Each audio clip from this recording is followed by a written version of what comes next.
కాంగ్రెస్ అనే ఒక విలనే, కాంగ్రెస్ పార్టీనే. అందులో ఏమాత్రం అనుమాత్రం కూడా ఏమీ అనుమానం ఎవరికి అవసరం లేదు. ఉన్న తెలంగాణను ఊడగొట్టింది కాంగ్రెస్ పార్టీనే, చాలామంది బలి చేసింది కూడా కాంగ్రెస్ పార్టీనే. అట్లాగే 52 తర్వాత మరి చాలా అప్పుడు జెంటిల్మెన్స్ అగ్రిమెంట్ అని, ఇంకా పెద్ద మనుషుల ఒప్పందాల పేరిట, ఇంకా ఇతరత్ర కొన్ని మరి ఉపశమనాల పేరిట కొంతకాలం వ్యవహారం నడిచింది. కానీ సరిగ్గా 12 ఏళ్లలోనే 1956లో ఉమ్మడి ఆంధ్రప్రదేశ్ ఏర్పడితే 1968 నాటికే తొలి దఫా తెలంగాణ ఉద్యమం ట్రిగర్ అయింది, ప్రారంభమైంది. మరి ఆనాడు విద్యార్థులు, ఉద్యోగులు వాళ్ళే సారథులై వాళ్ళే నడిపించారు తప్ప రాజకీయ నాయకత్వం అందులో మొదలు లేదు. 68 నుంచి 71 వరకు ఉద్యమం జరిగితే 370 మంది పిల్లల్ని బలిగొన్నది కాంగ్రెస్ పార్టీ. ఆ రోజున్న కాంగ్రెస్ పార్టీ కర్కశంగా 370 మంది పిల్లల మీద తుపాకుల తూటాలు జరిపి చివరికి 370 మంది చనిపోవడానికి కారణం అంటే దానికి కూడా ముమ్మాటికి కారణం కాంగ్రెస్ పార్టీనే. అట్లాగే 71లో జరిగిన ఎన్నికల్లో, పార్లమెంట్ ఎన్నికల్లో 14 పార్లమెంట్ స్థానాలకు కాను 11 పార్లమెంట్ స్థానాలు, ఆ రోజుల్లో 11 స్థానాలు తెలంగాణ ప్రజాసమితి బ్యానర్ మీద 11 స్థానాలు ఇచ్చి ఆ పార్టీ, కొత్త పార్టీకి మాకు తెలంగాణ కావాలి అని ఆకాంక్షను 52లో ఎట్లా అయితే చెప్పారో, 68లో ఎట్లా అయితే చెప్పారో, 71లో కూడా ప్రజలు నిర్ద్వందంగా చెప్పారు. దేశ ప్రభుత్వానికి, కేంద్రంలో ఉన్న ప్రభుత్వానికి చెప్పారు, అయ్యా మా తెలంగాణ మాకు ఇవ్వండి అని చెప్తే కూడా దాన్ని కర్కశంగా ఉద్యమాన్ని అణిచివేసింది కూడా ఆనాడు అప్పుడున్న కాంగ్రెస్ అధినాయకత్వం, కాంగ్రెస్ పార్టీనే.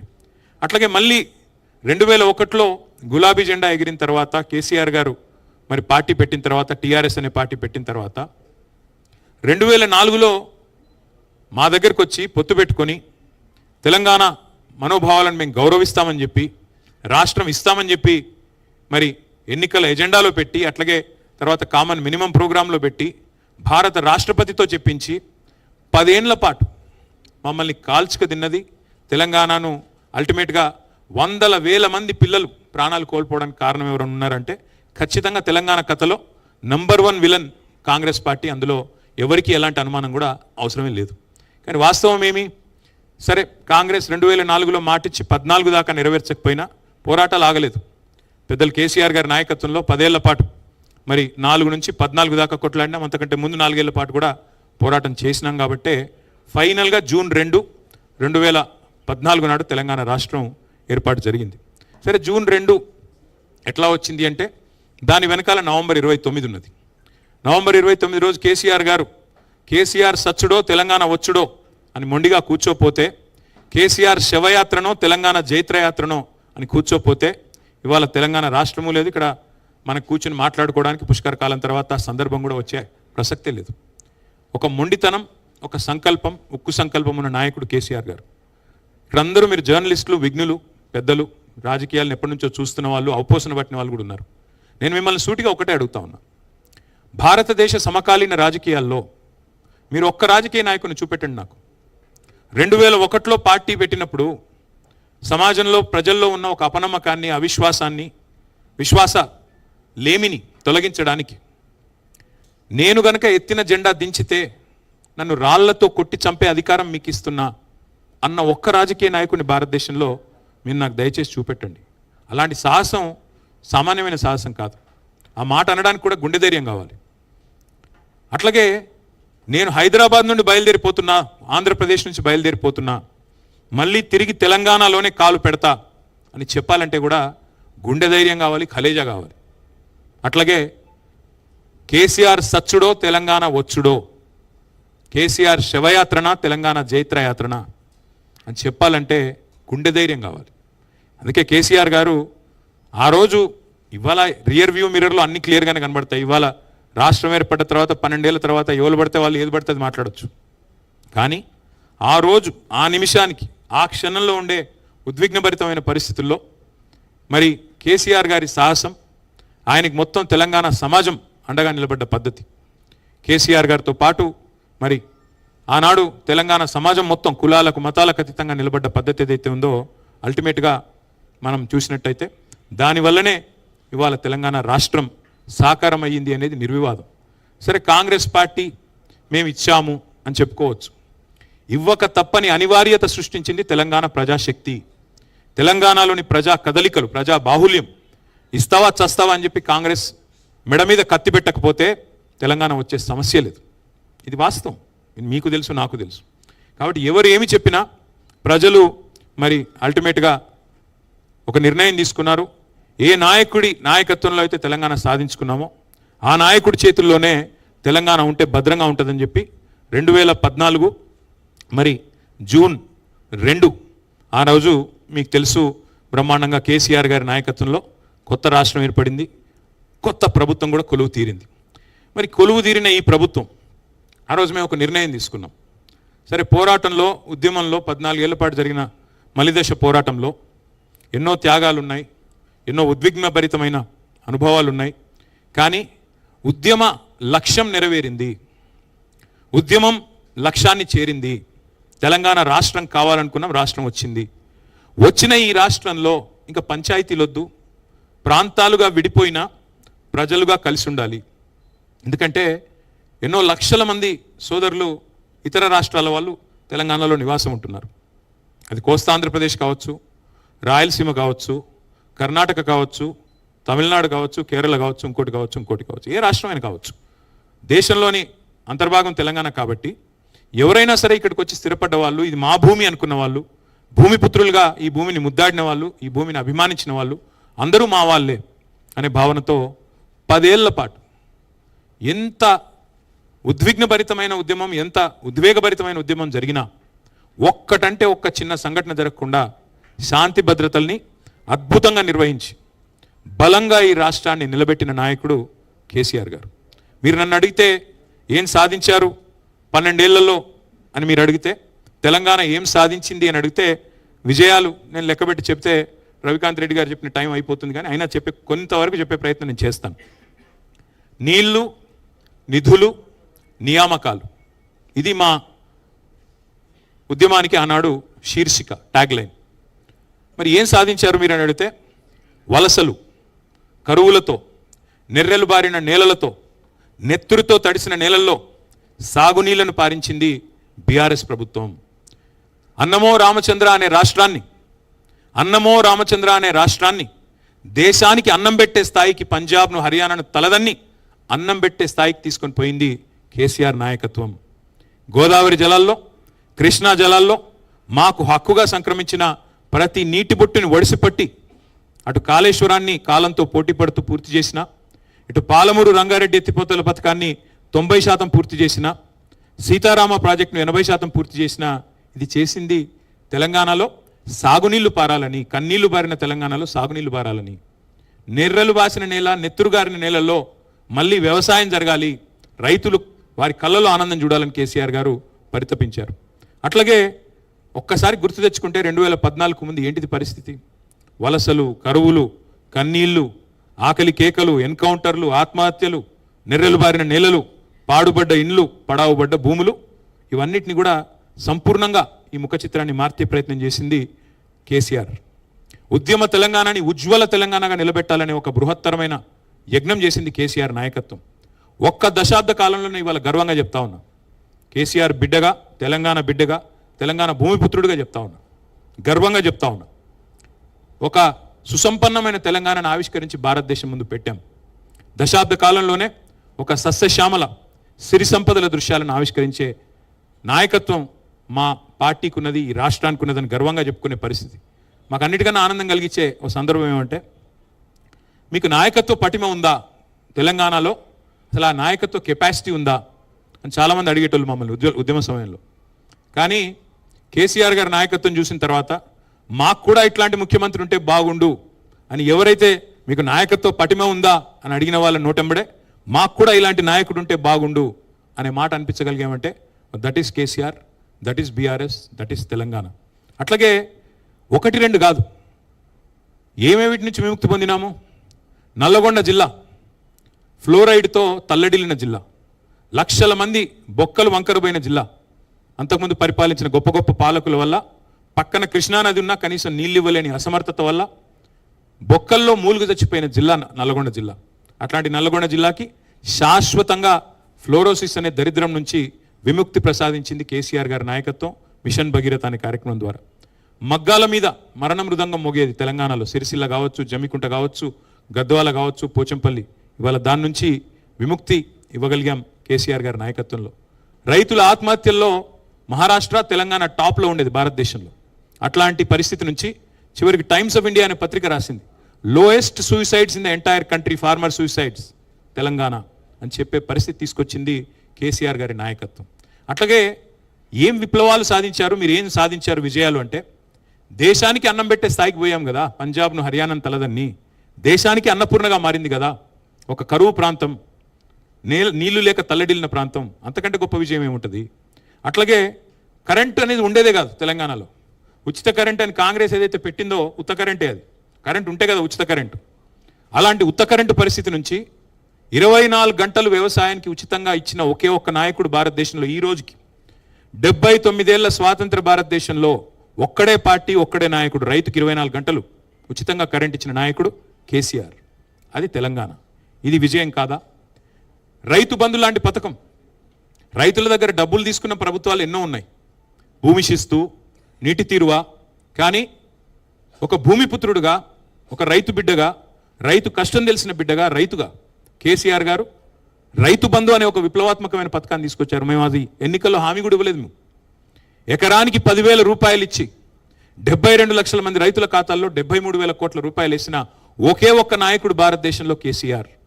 అంటే ఇదేదో లాభం ఆశించో ఇంకోటో కాదు. We work with a passion.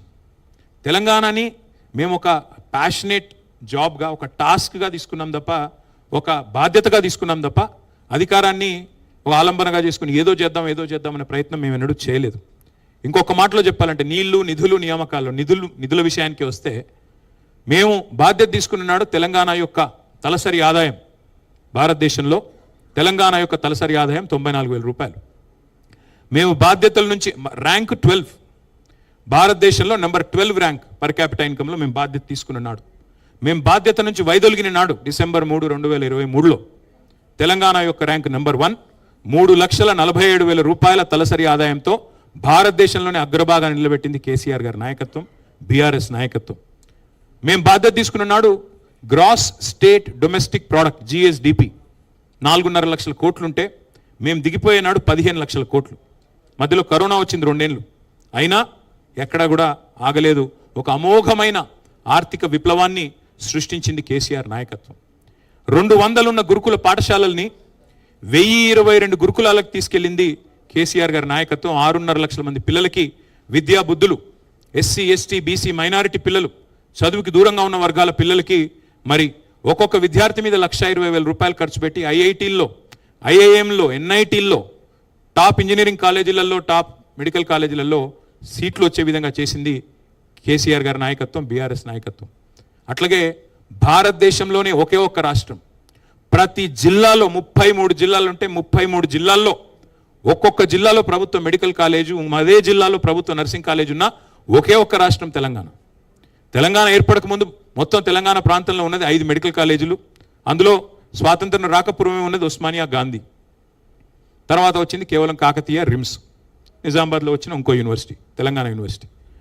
కానీ కేసీఆర్ గారి నాయకత్వంలో ఇవాళ ఒక తెల్లకోటు విప్లవాన్ని సృష్టించింది తెలంగాణ ప్రభుత్వం.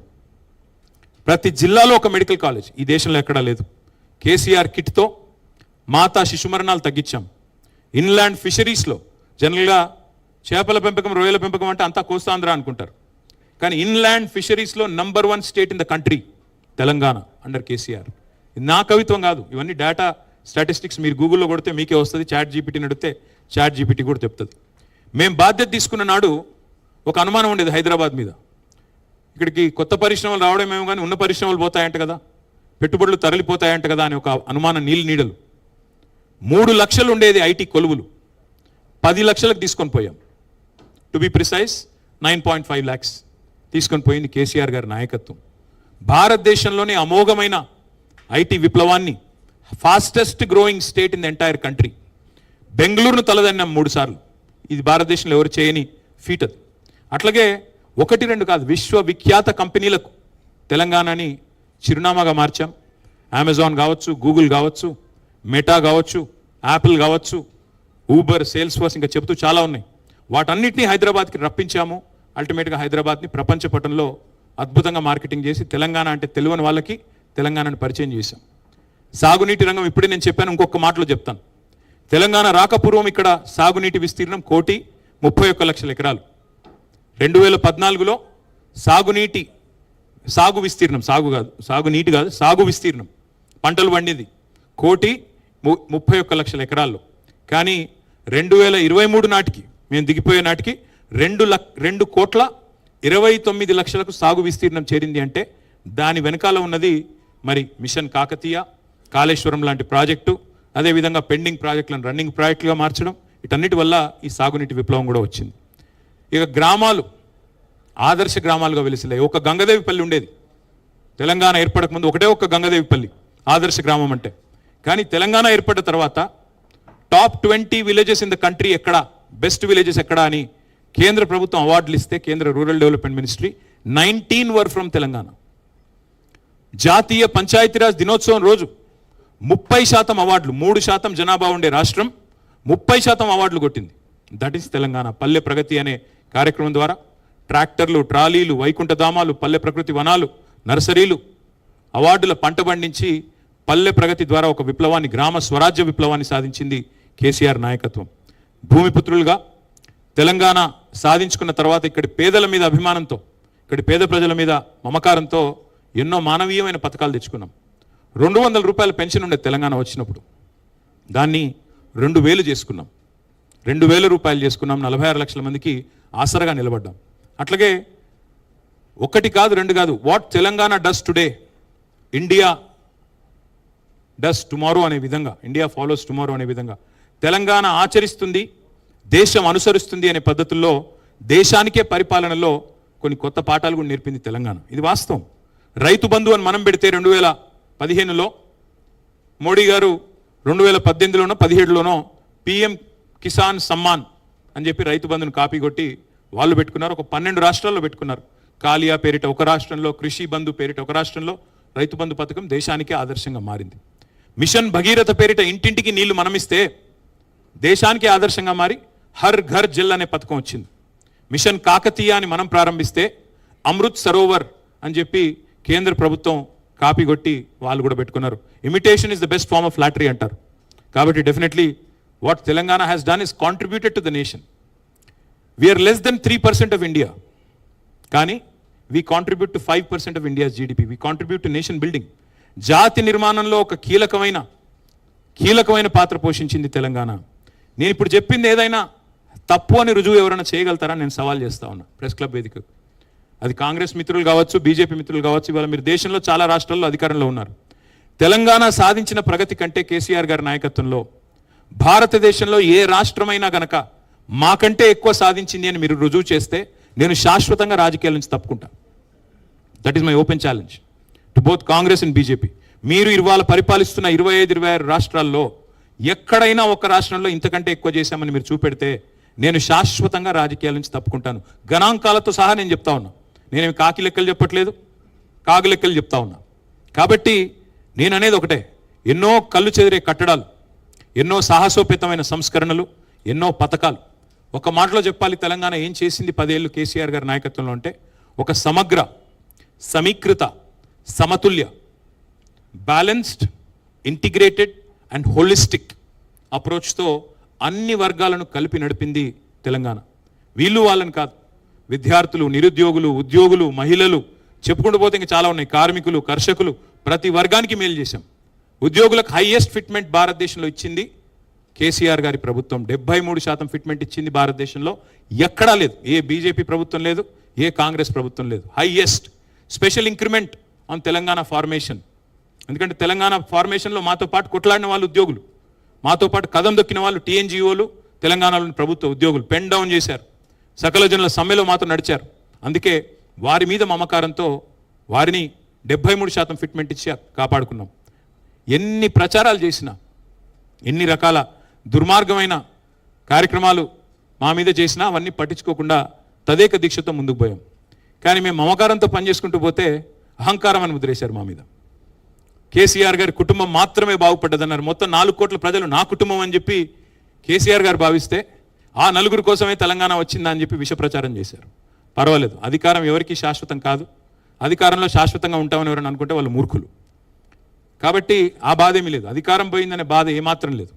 బాధ ఎక్కడ అనిపిస్తుందంటే, ఇంత కష్టపడి సాధించిన రాష్ట్రం, ఇన్ని త్యాగాలతో ఏర్పడ్డ రాష్ట్రానికి ఇవాళ ఒక తెలంగాణ ద్రోహి ముఖ్యమంత్రిగా ఉన్నారు. తెలంగాణ వాదుల మీదకి తుపాకీ తీసుకుపోయిన వ్యక్తిని కాంగ్రెస్ మన నెత్తిన రుద్దింది. సరే, కాంగ్రెస్ కల్చరే సీల్డ్ కవర్ సీఎంలు, మీకు తెలుసు. ఎవరు ఎక్కువ డబ్బులు ఇస్తే వాళ్ళకి ముఖ్యమంత్రి పదవి వస్తుంది. చూడదే, అది అందరికీ తెలిసిందని కొత్తదేమీ లేదు. అలాగే ఇవాళ ఒక తెలంగాణ ద్రోహిని మన మీద రుద్ది, ఆయన ద్వారా ఇంకా కూడా 2.5 సంవత్సరాలు అయిపోయింది. జనరల్గా సినిమా భాషలో చెప్పాలి అంటే, ఒక సినిమా హిట్టా ఫట్టా అనేది ట్రైలర్ చూస్తే తెలిసిపోద్ది. కానీ ఇక్కడ ఇంటర్వ్యూలు కూడా అయిపోయింది. First half over, first half disaster, second half even ముగ్గురు డిజాస్టర్ పక్కా. కాబట్టి ఇంకా పెద్దగా చూడ్డానికి కానీ ఇంకోటి కానీ ఏం లేదు. అన్నం ఉడికిందా లేదా అని తెలుసుకోవడానికి ఒక్క మెతుకు ముట్టుకుంటే చాలు కదా. మరి 2.5 సంవత్సరాలైంది. ముఖ్యమంత్రి గారు మాట్లాడే అపసవ్యపు మాటలు ఏంటుంటే ఏడవాలో నవ్వాలో తెలవట్లేదు. 100 రోజులు 6 గ్యారంటీలని పనికిమాలిన ప్రచారాలు చేసిందే మీరు. ఆర్థిక పరిస్థితి ఏంటి అంటే, మా కాంగ్రెస్కు అపారమైన అనుభవం ఉంది, మేము చాలా పెద్దవాళ్ళం, మా తాతలు నేతులు తాగారు, మా మూతుల వాసన చూడండి, చాలా కాలం నడిపాం, నిర్విఘ్నంగా నడిపాం ప్రభుత్వాలను, మాకున్న అమోఘమైన ఆర్థిక పరిజ్ఞానంతో అద్భుతాలు సృష్టిస్తాం, ఇదే ఉంది, 6 గ్యారంటీలు అనాయాసంగా ఇస్తామన్నారు 100 రోజుల్లో. ఇవాళ ముఖ్యమంత్రి గారు ఏమంటున్నారు, 100 రోజులు ఏమైందయ్యా అంటే, ఎంత కండలు తిరిగిన పైల్వానైనా 3 నెలల్లో పిల్లలు పుట్టిస్తాడా? సరే, 3 నెలల్లో పిల్లలు పుట్టరు స్వామి, మాకు తెలుసు. కానీ 30 నెలల్లో పుట్టకపోతే ఏమనాలి మిమ్మల్ని? ఏమని పిలవాలి? నేనంటే మళ్ళీ బాధపడతారు, అహంకారం అంటారు. నేను అడగట్లా, 3 నెలల్లో పిల్లలు పుట్టలేదు, సరే ఓకే, 30 నెలల్లో పుట్టకపోతే ఏమనాలి మిమ్మల్ని? ఏమని పిలవాలి? నపుంసకులు అనాలా? ఏమనాలి? ఏమని పిలవాలి? ఇవాళ ఎంత దరిద్రమైన పరిస్థితి అంటే, తెలంగాణలో వడ్డించిన విస్తరిలాగా బంగారు పల్లెల్లో పెట్టి అప్పచెప్పాం మీకు రాష్ట్రాన్ని. లెక్కలు కూడా నేను నా దగ్గర చెప్పండి, మొత్తం కాగితాలన్నీ తెచ్చాను. కొంతమంది అనుమానాలు ఎక్కువ ఉంటాయి కాబట్టి తెచ్చాను అవి కూడా. కట్టిన ఇల్లు పెట్టిన పోయినట్టు అప్పచెప్పినాం మీకు. ఆ రోజు బ్రహ్మాండంగా కేసీఆర్ గారు ఉన్నప్పుడు కరోనా వచ్చినా రైతు బంధు ఆగలేదు, కళ్యాణ లక్ష్మి ఆగలేదు, కేసీఆర్ కిట్ ఆగలేదు, ఆసరా పెన్షన్లు ఆగలేదు, ఉద్యోగుల జీతాలు ఆగలేదు, ఏది ఆగలేదే. మరి ఇవాళ మీ పాలనలో నేను అడుగుతా ఉన్నా, ఏ ఒక్క పథకం పెట్టలేదు కొత్తది. 6 గ్యారంటీలు ఎప్పుడు ఆటకెక్కిచ్చారు. అలవిగాని హామీలతో, అడ్డమైన మాటలతో, దుష్ప్రచారాలతో, విష ప్రచారాలతో అధికారంలోకి వచ్చారు. వెనకటికి ఎవడో మొహం బాలేక అద్దం బగలు కొట్టుకున్నాడంట. అట్లా ఈయన కూడా పరిపాలన చేత కాదు, కప్పం కట్టడం ఒక్కటి తెలుసు, ధాన్యం సంచులు కొని తెలివి లేదు, ధనం సంచులు ఢిల్లీకి మోసేది తెలుసు. అందుకే ఇవాళ ఏం చేస్తున్నాడు? ఏమీ లేదు. తెల్లారు లేస్తే కేసీఆర్ నామస్మరణ, అదేదో పాట ఉంటుంది, హిందీ పాట, తునే క్యా కియా అంటే తేరా నామ్ లియా తుజే యాద్ కియా అని. 2.5 ఏళ్ల నుంచి ఎక్కడ బాలల దినోత్సవానికి పోయినా అక్కడ కేసీఆర్ నామస్మరణే, స్వాతంత్ర దినోత్సవానికి పోతే కేసీఆర్ నామస్మరణే. తప్ప నువ్వు చేసిందే ఉంది 2.5 ఏళ్ళు. మొత్తం తిరోగమనమే తప్ప పురోగమనం ఎక్కడిది? ఒక్కసారి చూడండి, నేనేదో ఊరికి చెప్పట్లేదు, కాకి లెక్కలు చెప్పట్లేదు. SOTR is down, state own tax revenue is down, registration revenue is down, GST growth rate is down, vehicle sales revenue down. ఒకటే ఒక్క డిపార్ట్మెంట్ బాగా పనిచేస్తుంది, మీకు తెలుసు అదేందో? ఎక్సైజ్. మందుగమనం ఒక్కటే జోరు మీద ఉంది, మందగమనం మిగతాదంతా మందగమనమే. మందుగమనం మాత్రం జోరు మీద ఉంది, మిగతాదంతా మందగమనమే. ఇవాళ విచిత్రం, ఇంకా మాకు ఆశ్చర్యం ఎక్కడ అనిపిస్తుంది అంటే, ప్రభుత్వం ఏమో హ్యాండ్సప్ అన్నది, అన్ని డౌన్ కిందికి, నినాదమేమో రైజింగ్, తెలంగాణ రైజింగ్ నినాదం. మళ్ళీ ఇప్పుడు కాదు, నేను గెలిపించింది 2028 వరకు, నువ్వేమో 2047 కబుర్లు చెప్తున్నావు. 2047 తెలంగాణ రైజింగ్, నినాదం రైజింగు, విధానం ఫాలింగు. నినాదమేమో రైజింగ్, చూస్తే మొత్తం కింద లెక్కలు చూస్తే మాత్రం మొత్తం ఫాలింగ్. వరుసగా రెవెన్యూ లోటు 2 ఏళ్ళు. 2024-25లో రెవెన్యూ లోటు 9,420 కోట్లు. 2025-26లో 9,235 crores. నిన్న బట్టి విక్రమార్క గారు చెప్పినట్టు విన్నాను నేను. పైసలు లేవు, ఏమి చేయలేము, దివాలా తీసినాము అని చెప్తా ఉన్నారు. ఇంకా ఒక డైలాగ్ కొడతా ఉంటారు ముఖ్యమంత్రి గారు ఎప్పుడు, తొక్కుకుంటూ వచ్చినా. తొక్కినావు, తెలంగాణని పాతాలని తొక్కేసినావు ఆల్రెడీ. నువ్వు ఆర్థిక వ్యవస్థను తొక్కేసినావు, నువ్వు వచ్చిన తర్వాత చిదిమేశావు.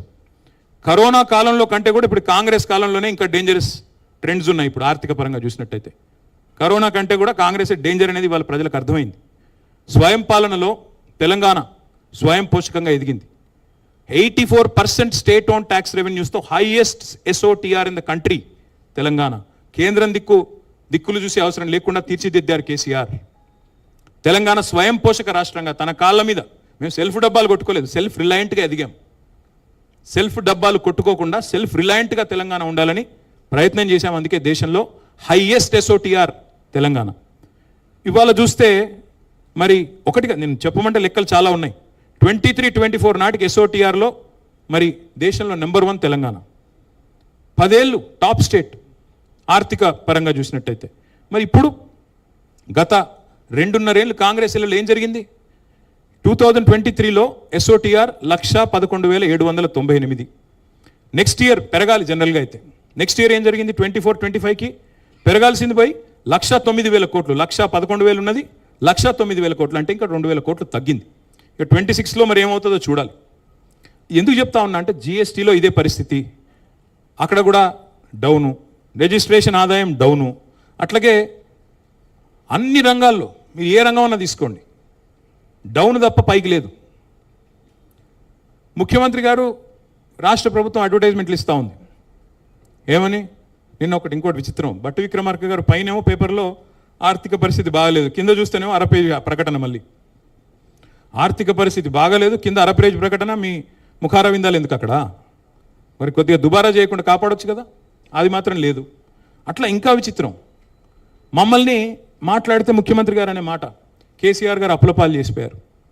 పార్లమెంట్ సాక్షిగా కేంద్ర ప్రభుత్వం ఆర్బీఐ చెప్పింది కదా, ఇంకా సిగ్గు లేకుండా ఎన్ని రోజులు అబద్ధాలు చెప్తారు?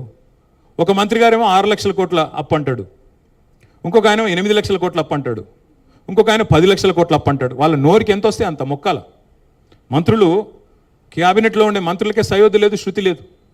ఒక ఆయనేమో 60,000 ఉద్యోగాలు ఇచ్చామంటారు ముఖ్యమంత్రి గారు, 70,000 ఉద్యోగాలు ఇచ్చామని పొన్నం ప్రభాకర్ గారు అంటారు, 80,000 ఉద్యోగాలు ఇచ్చామని శ్రీధర్ బాబు గారు చెప్తారు. లేదు 1,00,000 ఉద్యోగాలు ఇచ్చామని చెప్పి మహేష్ కుమార్ గౌడ్ గారు చెప్తున్నారు. వాళ్ళ ప్రభుత్వానికి పార్టీకి శృతి లేదు, లయ లేదు. క్యాబినెట్లో ఉండే సహచరుల మధ్యన కూడా ఇవాళ కనీసం సయోధ్య లేదు. ఇది వాస్తవం. అది అప్పుల విషయంలో అంతే అబద్ధాలు, ఉద్యోగాల విషయంలో అంతే అబద్ధాలు. కానీ ఒకటి మాత్రం దివ్యంగా చేస్తున్నారు. మేము మొత్తం 10 ఏళ్లలో 9.5 ఏళ్లలో చేసిన అప్పు 2.8 lakh crores, 2,80,000 కోట్లు. ఇది నా లెక్క కాదు, ఆర్బీఐ లెక్క, కేంద్ర ప్రభుత్వం పార్లమెంట్లో చెప్పిన లెక్క. తెలంగాణ రాష్ట్రం ఏర్పడ్డ నాడు 72,000 కోట్ల అప్పుతో మన ప్రయాణం ప్రారంభమైంది. వారసత్వంగా మాకు సంక్రమించింది 72,000 కోట్ల అప్పు. మేము దిగిపోయినాడు 3,50,000 కోట్ల అప్పు. అంటే మేము చేసింది మధ్యలో పాత అప్పులు కట్టంగా, కొత్త అప్పులు తేంగా, నికరంగా చూస్తే మేము చేసింది 2,80,000 కోట్ల అప్పు. 9.5 ఏళ్లలో మేము చేసింది సంవత్సరానికి 30-35 కోట్ల చొప్పున. మా అప్పు 2,80,000 కోట్లు. మరి ఏం చేసాము అప్పు చేసి? ఒక కాళేశ్వరం ప్రాజెక్టు కట్టాం 1,00,000 కోట్లతో. ఒక పాలమూరు రంగారెడ్డి ఎత్తిపోతల పథకాన్ని 30,000 కోట్లతో 90% పూర్తి చేశాం. సీతారామ ప్రాజెక్టు 80% పూర్తి చేశాం. అట్లాగే 73,000 కోట్లు రైతుల ఖాతాల్లో వేశాం. జిల్లాకు ఒక మెడికల్ కాలేజీ పెట్టాం.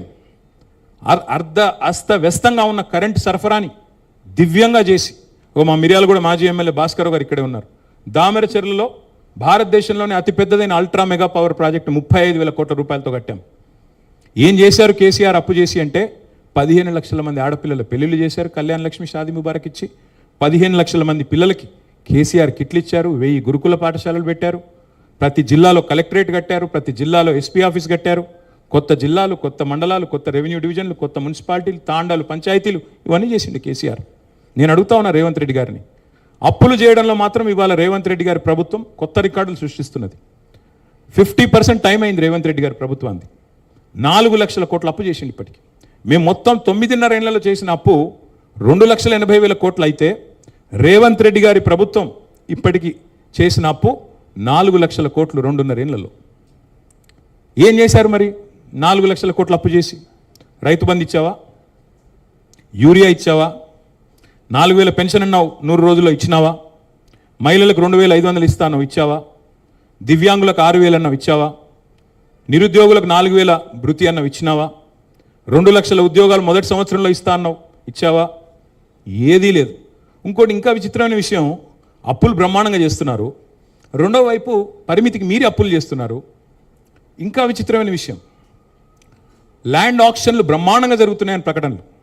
234 కోట్లకు 35 కోట్లకు ఎకరం పోయిందని చెప్తున్నారు. మరి ఆ డబ్బులన్నీ ఎక్కడ పోతున్నాయి?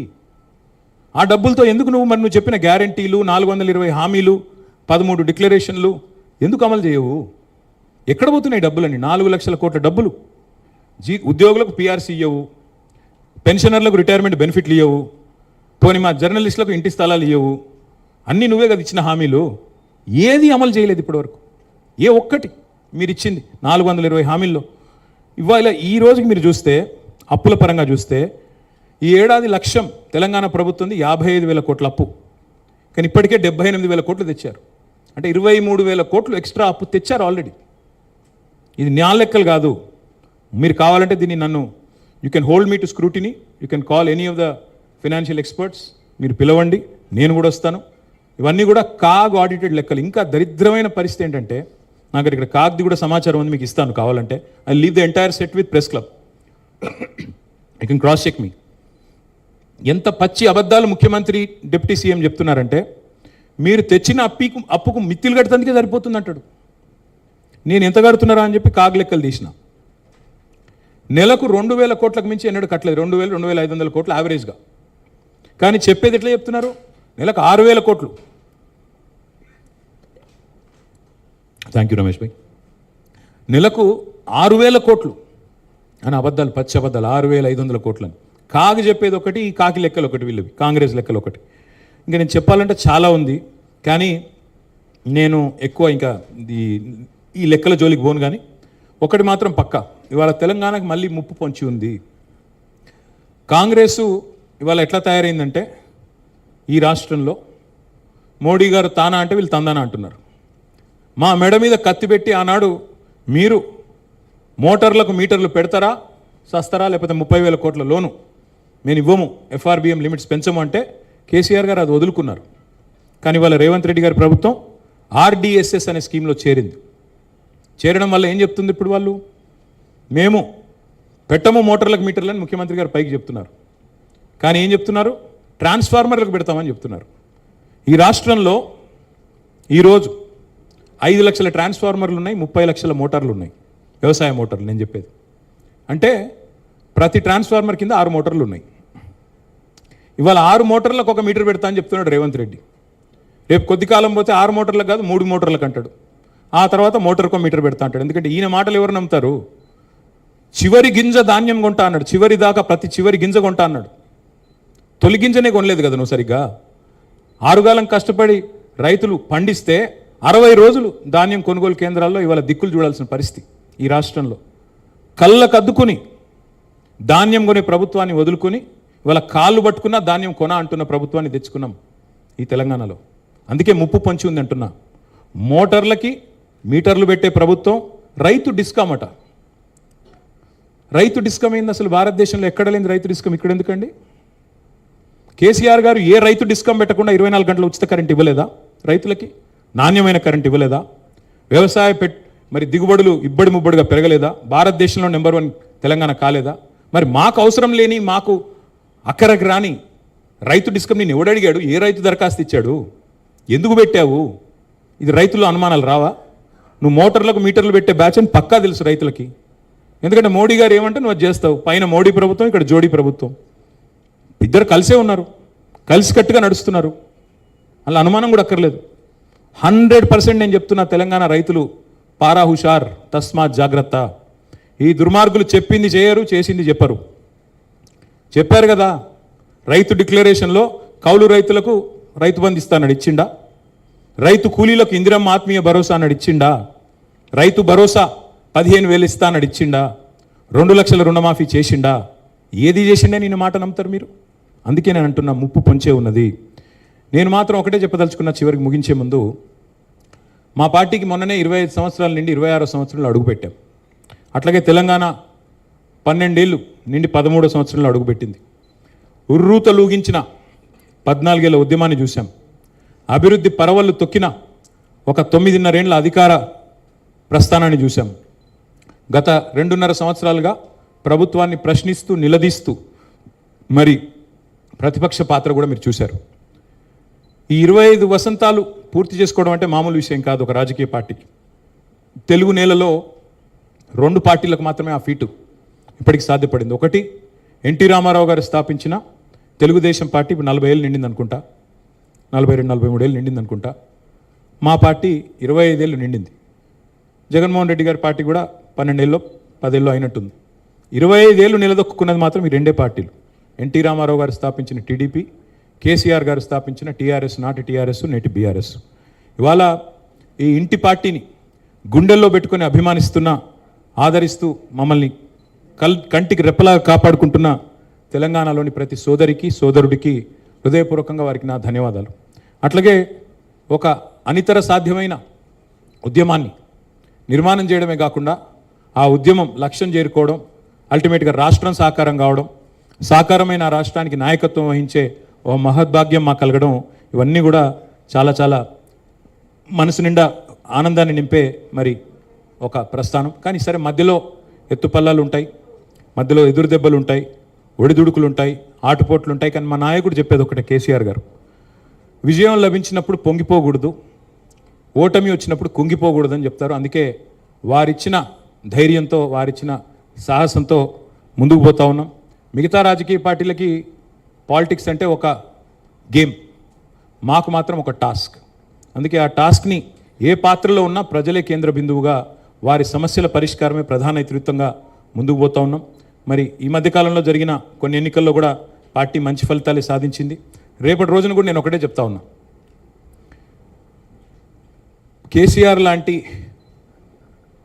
కేసీఆర్ లాంటి నాయకుడు తెలంగాణకి రక్షణ కవచంలాగా ఉన్నంతకాలం ఎవ్వరూ ఏమీ చేయలేరు. ముమ్మాటికి తెలంగాణ తన అస్తిత్వాన్ని, తన ఆత్మని వెతుక్కుంటూ రాష్ట్రాన్ని సాధించుకున్నది. ఈ సాధించుకున్న ఈ రాష్ట్రాన్ని ఉజ్వల తెలంగాణగా, భారతదేశానికి ఒక లైట్ హౌస్ లాగా నిలబెట్టేదాకా మా ప్రయాణం కొనసాగుతూనే ఉంటుంది.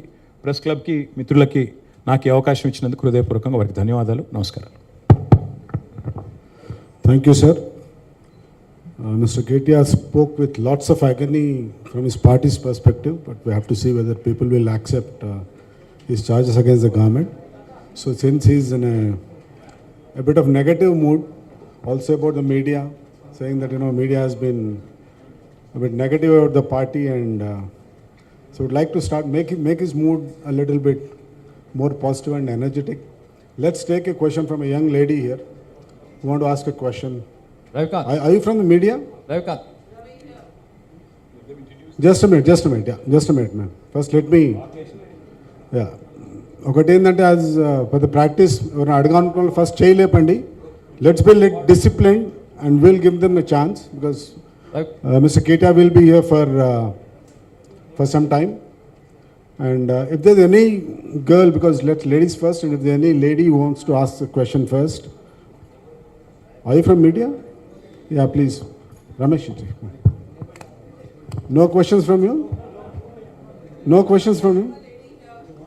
Just a minute, ma'am. Please. Let's be disciplined. आप ही के पास आ रहे हैं, आप ही के पास आ रहे हैं. Let's be disciplined, ma'am. Yeah. आप आगे आइए ना थोड़ा. Okay, Hello, yeah, sir. please. Hi.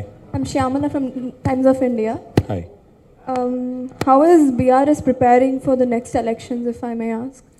Well, like any political party, what we have to do is we have to reorganize ourselves, we have to reorient ourselves. That's exactly what we are doing. While we continue to remain the principal opposition, while we continue to question the government on all their drawbacks, limitations, unfulfilled promises, at the same time, we are trying to revamp our own organization. Our membership drive will start in June this month itself. And we plan on organizing right from the booth level, almost 36,000 plus polling booths in Telangana, right from booth level all the way to the state committee. So all that exercise will take a bit of time, probably over the next few months. And then we also want to conduct our, whatever I've just mentioned, for example, all the subjects that I tried to touch upon. We are going to conduct training classes to all of our active cadre and trying to make sure that as a party, we are, like they say, there's a fitness test when you're playing an IPL game, right? In the same way, I think while we are headed into an election, we'll try and make sure each of our soldiers, each of our leaders is well equipped with all the kind of information, be it in social media or on the field, and make sure that we continue to remain fit and continue to go back to public and seek their mandate. Thank you. Okay, we would like to give a chance to senior members of the club, who rarely get a chance to, Amar Garu, please rise. Who rarely get a chance to, interact with Mr. KTR. So let's take the first question to Mr. Jwala Narasimha Rao. Hello. Banu. జాగ్రత్త అడగండి sir. కొంచెం senior మెంబర్స్కి ఇచ్చినాక then will give an opportunity to others. And I want everyone to be disciplined a bit, because రెగ్యులర్గా అడిగే వాళ్ళకంటే అడగని వాళ్ళకి కొద్దిగా ఎక్కువ ఛాన్స్ ఇస్తాం. Please sir. Thank you. అంటే కూర్చోండి సార్, ప్లీజ్ కూర్చోండి. నేను ప్రశ్న అడుగుదామని రాలేదు, ఒకటి కేటీఆర్ గారిని చూద్దామని వారిని విందామని వచ్చాను.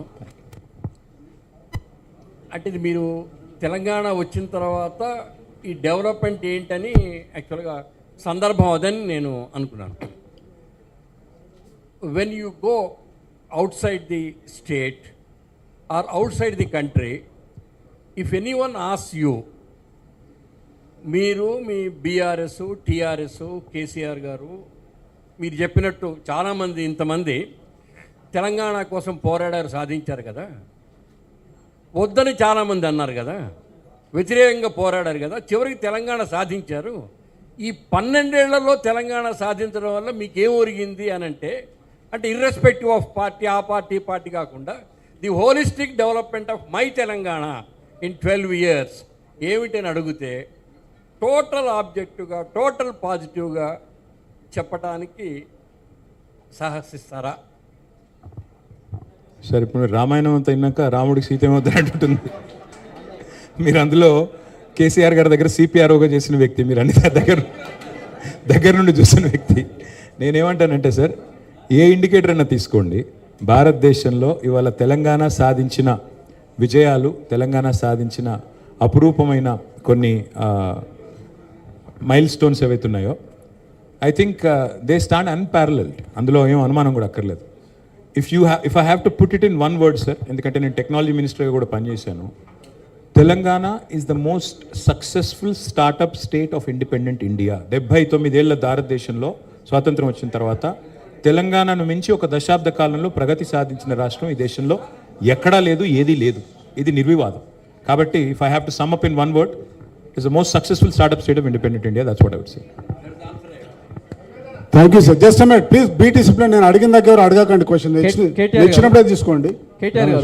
జస్ట్ మినిట్ బాస్, నేను అడిగిన దగ్గర ఎవరు అడగకండి ప్లీజ్. నా చేతిలో డిసిప్లిన్. కేటీఆర్ గారు, మీ పార్టీ పందా రోజు రోజుకు మారిపోతున్నట్టు కనబడుతుంది. ఎందుకంటే ఉద్యమ సమయంలో మీరు హింస అనేది లేకుండా ఉండాలి అని ఒక పందాతో వెళ్ళారు. కానీ ఇప్పుడు బాల్కా సుమన్ లాంటి వాళ్ళు మిలిటెంట్ విధానమే మాకు కావాల్సింది ఒక ప్రకటన చేశారు. సెకండ్ క్వశ్చన్, మీరు అధికారంలోకి వస్తే ఫ్యూచర్స్ని రద్దు చేస్తారా? 2 క్వశ్చన్లు అడిగారా? మా పార్టీ యొక్క పందా ఏం మారలేదు బ్రదర్. మొదటి నుంచి ఇప్పటివరకు కేసీఆర్ గారు చెప్పింది శాంతియుత పద్ధతిలో ఒక చుక్క రక్తం చిందించకుండా తెలంగాణ సాధించాలి, ప్రజాస్వామ్య పద్ధతుల్లోనే ముందుకు పోవాలనే దృక్పథంతోనే పోయాము. అట్లాగే ఈరోజు కూడా ఉన్నాం. సరే, బాల్కా సుమన్ గారు మాట్లాడిన మాటల గురించి మీరు అడిగారు. బాల్కా సుమన్ గారి గురించి మాట్లాడిన మాటల గురించి అందులో ఏం అనుమానం ఏం లేదు. వారు డెఫినెట్గా పొరపాటుగానే మాట్లాడారు. అందులో ఏమాత్రం మీకు అనుమానం కూడా అక్కర్లేదు. మిలిటెన్సీ స్పిరిట్తో పనిచేయాలన్నారేమో కానీ మిలిటెంట్ పోరాటాలు చేయాలన్నారని నేను అనుకోవట్లేదు. ఒకవేళ అనింటే అది తప్పు, ఒకవేళ ఆయన అనింటే అది 100% తప్పు. దానిలో ఏకీభవించే సమస్య లేదు. కానీ రెండో మాట నేను అడిగేది బ్రదర్, సరే బాల్కా సుమన్ గారు ఆ మాట అన్నారని చెప్పి ఆయన తీసుకుపోయి జైల్లో పెట్టారు. నేను అడుగుతా ఉన్నా రమేష్ గారు, మీరు క్రైమ్ బీట్ కూడా చూశారు ఇదివరకు. ఒక మాజీ ఎమ్మెల్యే, ఇప్పుడు ప్రస్తుతం కాంగ్రెస్లో ఉన్నారు ఆయన, హరీష్ రావు గారి క్యాంప్ ఆఫీస్ని తగలబెడతా అన్నాడు, దాడి చేశారు. కేసీఆర్ గారి గజ్వేల్ క్యాంప్ ఆఫీస్ని తగలబెడతా అన్నాడు. ఆయన మీద కనీసం కేసు అన్న పెట్టారా? అట్లాగే ఇంకో ఎమ్మెల్యే, జడ్చర్ల ఎమ్మెల్యే గారు, అక్కడ ఒక ఫార్మా కంపెనీ ఉంటే దాన్ని తగలబెడతా అన్నాడు. ఎమ్మెల్యే గారు, సిట్టింగ్ ఎమ్మెల్యే, బాల్కా సుమన్ మాజీ ఎమ్మెల్యే, ఏం యాక్షన్ తీసుకున్నారు? అట్లాగే మొన్న ఒక ఎమ్మెల్యే గారు చెయ్యి నరికేస్తానో ఏదో అన్నాడు, ఏం యాక్షన్ తీసుకున్నారు? నేనేమంటున్నా అంటే, జస్టిస్ అయినా లా అండ్ ఆర్డర్ అయినా సెలెక్టివ్గా ఉంటే కుదరదు. బాల్కా సుమన్ మాట్లాడింది తప్పని మీరు భావిస్తే, మరి ముఖ్యమంత్రి గారు స్వయంగా అన్నారు కదా మా జెండా దిమ్మెలు కూల్చాలని, అది హింస కాదా? ఎవరు ముఖ్యమంత్రి గారు ఆ మాట అనడానికి? రాష్ట్ర ముఖ్యమంత్రి, హోంమంత్రి స్వయంగా బీఆర్ఎస్ జెండా దిమ్మెలు కూల్చండి అని పిలుపునిస్తాడా? మరి అది కేసు పెట్టరా ఆయన మీద? ఇంకోటి, ఆయన మాట్లాడే రోత భాష మీద, కేసీఆర్ చావును కోరుకుంటూ కేసీఆర్ గారి మీద మాట్లాడే దరిద్ర భాష మీద ఎన్ని కేసులు పెట్టాలి? కాబట్టి కేవలం బాల్కా సుమన్ మాట్లాడిన దాన్ని ఒక ఫ్రేమ్లో చూపెట్టి మరి కాంగ్రెస్ నాయకులు బారా ఖూన్ మాఫ్ అంటే అది కుదరదు. ఈ రాష్ట్రంలో లా అండ్ ఆర్డర్ అందరికీ ఒకటే ఉండాలి, అందులో అనుమానమే లేదు. మీరు ఫ్యూచర్ సిటీ గురించి అడిగారు. బ్రదర్, మీరు first of all please get out of that mind set. అది ఫ్యూచర్ సిటీ లేదు, గడిది గుడ్డు లేదు, అక్కడ ఏం లేదు. It was land that was acquired for pharma city. Hyderabad pharma city కోసం 14,000 ఎకరాలు ల్యాండ్ అక్విజిషన్ చట్టాన్ని వినియోగించి మేము ఆ ల్యాండ్ తీసుకున్నాం. 7 సంవత్సరాలు పట్టింది ఆ ల్యాండ్ సేకరించడానికి. It was conditional land acquisition. Conditional to what? Conditional to setting up pharma park, pharma units. ఇవాళ ఫార్మా సిటీ లేదు, ఏమీ లేదు. మేము అక్కడ జూ పెడతాం, వంతారం తీసుకొస్తాం, మేము అక్కడ ప్లాట్లు ఇస్తాం, రియల్ ఎస్టేట్ వ్యాపారం చేస్తాం. భయ నేనేమంటున్నా అంటే జర్నలిస్టులకు ఇళ్ల స్థలాలు ఇవ్వాలన్న ప్రేమ ముఖ్యమంత్రి గారికి ఉంటే మంచిర్యాలలో ఇవ్వండి, బుద్ధివేల్లో ఇవ్వండి, బ్రహ్మాండమైన జాగాలు ఉన్నాయి, ప్రభుత్వ స్థలాలు ఇవ్వండి, మేమెందుకు వద్దంటాం? మేము జర్నలిస్టుల విషయంలో, మీరు ప్రెస్ క్లబ్లో ఉన్నాను కాబట్టి, మీరు ప్రత్యేకంగా మొత్తం మీరే ఉన్నారు కాబట్టి ప్రెస్ మిత్రులు, నేను చెప్తా ఉన్నా, భారతదేశంలో బడ్జెట్లో జర్నలిస్టుల సంక్షేమం కోసం నిధి పెట్టిన నాయకుడు ఎవరండి? కేసీఆర్ గారు తప్ప ఎవరైనా ఉన్నారా? చూపెట్టండి నాకు. KCR is the only chief minister for the first time in the history of this country బడ్జెట్లో డైరెక్ట్గా జర్నలిస్టుల సంక్షేమం కోసం 100 కోట్లు పెట్టిన నాయకుడు కేసీఆర్. అక్రెడిటేషన్ కార్డులు, ఇక్కడ అమర్ గారు ఉన్నారు, ఇంకా సీనియర్ జర్నలిస్టులు బండారు శ్రీనివాసరావు గారు, నరసింహారావు గారు అందరూ ఉన్నారు. అక్రెడిటేషన్ కార్డుల కోసం ఉద్యమాలు జరిగేది గతంలో, కానీ కేసీఆర్ గారు ఉన్నప్పుడు 18-19 వేల కార్డులు, అక్రెడిటేషన్ కార్డులు ఇచ్చింది తెలంగాణ ప్రభుత్వం. కరోనా టైంలో ఒక్కొక్క జర్నలిస్ట్ సోదరుడికి సోదరికి 20,000 రూపాయలు ఆరోగ్య కోసం వారికి సహకరించింది కేసీఆర్ గారి ప్రభుత్వం. ఇవాళ భారతదేశంలో ఎక్కడైనా ఉందండి ఒక జర్నలిస్ట్ చనిపోతే పెన్షన్ ఇచ్చే విధానం ఉందా? మీడియా అకాడమీ ద్వారా ఎక్కడన్నా ఒక రాష్ట్రంలో ఉందా? ముందు పెట్టింది కేసీఆర్. జర్నలిస్టుల సంక్షేమం గురించి మాకు రేవంత్ రెడ్డి గారి దగ్గర నేర్చుకోవాల్సిన అవసరం లేదు. రేవంత్ రెడ్డి గారు ఇవాళ ఇళ్ల స్థలాలు ఇవ్వాలి అనుకుంటే నేను వారికి విజ్ఞప్తి చేస్తా ఉన్నా, మా పార్టీ తరపున ఉత్తరం రాయమంటే కూడా రాస్తా, నిరభ్యంతరంగా ఇవ్వండి. ఎవరొద్దంటున్నారు? పేట్ బషీరాబాద్ ల్యాండ్ మా ప్రభుత్వంలో ఉన్నప్పుడు, జవహర్ సొసైటీ అనుకుంటే దాని పేరు, మా ప్రభుత్వంలో ఉన్నప్పుడు కేసీఆర్ గారి దగ్గరికి మీరందరూ వచ్చి అప్పీల్ చేస్తే అప్పుడు చీఫ్ జస్టిస్గా ఉన్న ఎన్వి రమణ గారితో కూడా కేసీఆర్ గారు ప్రత్యేకంగా మాట్లాడారు. సార్ మన జర్నలిస్టులు కొద్దిగా చూడండి అని, ఏమైనా మేలు చేయగలిగితే చేయండి అని రిక్వెస్ట్ చేశారు. అంటే కేసీఆర్ గారు మీకు న్యాయంగా, ధర్మబద్ధంగా, చట్టబద్ధంగా మీకు స్థలాలు ఇవ్వాలని పరితపించిన వ్యక్తి కేసీఆర్. ఇవాళ ఆ పరిష్కారం ఇంకా కాలేదు కదా సమస్యది. ఇవాళ ఎక్కడో ఇస్తాం ఫ్యూచర్ సిటీ అంటే, ఫ్యూచర్ సిటీ ఎక్కడుందండి? ఎక్కడుంది అసలు future city? Yes, I agree with Harish Rao 100%. Future city లేదు, ఏదీ లేదు. మీరే డ్రామాలు ఆడుతున్నారు. హైకోర్టులోనేమో ఫార్మా సిటీ ఉందని చెప్తారు. మీరు చూడండి, కావాలంటే అఫిడవిట్ తీసుకోండి, ప్రభుత్వం ఇచ్చిన అఫిడవిట్ హైకోర్టులో ఉందండి, ఫార్మా సిటీ అక్కడే ఉంది అని చెప్తారు. మరి మీరు వెళ్ళి జర్నలిస్టులు అందరూ ఫార్మా మ్యానుఫ్యాక్చరింగ్ యూనిట్ల పక్కన ఇల్లు కట్టుకుంటారా? నేను అడుగుతా ఉన్నా, మీకు సమ్మతమేనా? అక్కడ ఉంటారా? నేనేమంటున్నా అంటే, ఏదో బుకాయించడానికి, బట్టగాల్చి మీదేయడానికి ఏది పడితే అది మాట్లాడితే కుదరదు రమేష్ గారు. ముఖ్యమంత్రి గారికి ప్రభుత్వానికి చిత్తశుద్ధి ఉంటే ముందు పేట్ బషీరాబాద్ ల్యాండ్ ఇవ్వండి, నెంబర్ 1. నెంబర్ 2, మంచిరేవులలోనో లేకపోతే బుద్ధివేలులోనో మంచి స్థలం ఏదైనా తీసి 100 ఎకరాలు ఇవ్వండి. ఎంతసేపు అమ్ముకోవడమేనా? ఇవ్వండి, మేమెందుకు వద్దంటాం. ఇంకోటి, మా గవర్నమెంట్ ఉన్నప్పుడు మేము జిల్లాల్లో చాలా వరకు ఇళ్ల స్థలాలు ఇచ్చాం. హైదరాబాద్లో ఇవ్వలేకపోయాం, ఎందుకంటే ఇక్కడ కాస్ట్లీ ల్యాండ్స్, ఆ పరిష్కారం కూడా జరగలేదు, ఇంకప్పటికి న్యాయ పోరాటం జరుగుతుంది కాబట్టి ఇవ్వలేకపోయాం. హరీష్ రావు గారు అన్న దానిలో ఏ తప్పు లేదు. That land acquisition was conditional. Tomorrow any kind of misadventure the government does, డెఫినెట్గా it has to be stopped. It was for industrialisation. అది కాకుండా దేనికి వినియోగించుకోవడానికి? జూ పార్క్ పెడతానంటాడు ఏందండి ఆయన? వంతారాకు 3,000 ఎకరాలు ఇస్తాడా? అది ఎంత కాస్ట్లీ ల్యాండు? నీకు అంత ఉబలాటం ఉంటే ఎక్కడో ఇవ్వు, దూరంగా ఇవ్వు. ఎట్లా ఇస్తారండి నాకు అర్థం కాదు. Thank you. ఒక్క నిమిషం ప్లీజ్. ఆశీష్, స్పీకర్ గారు ఇక్కడ ఉన్నారు.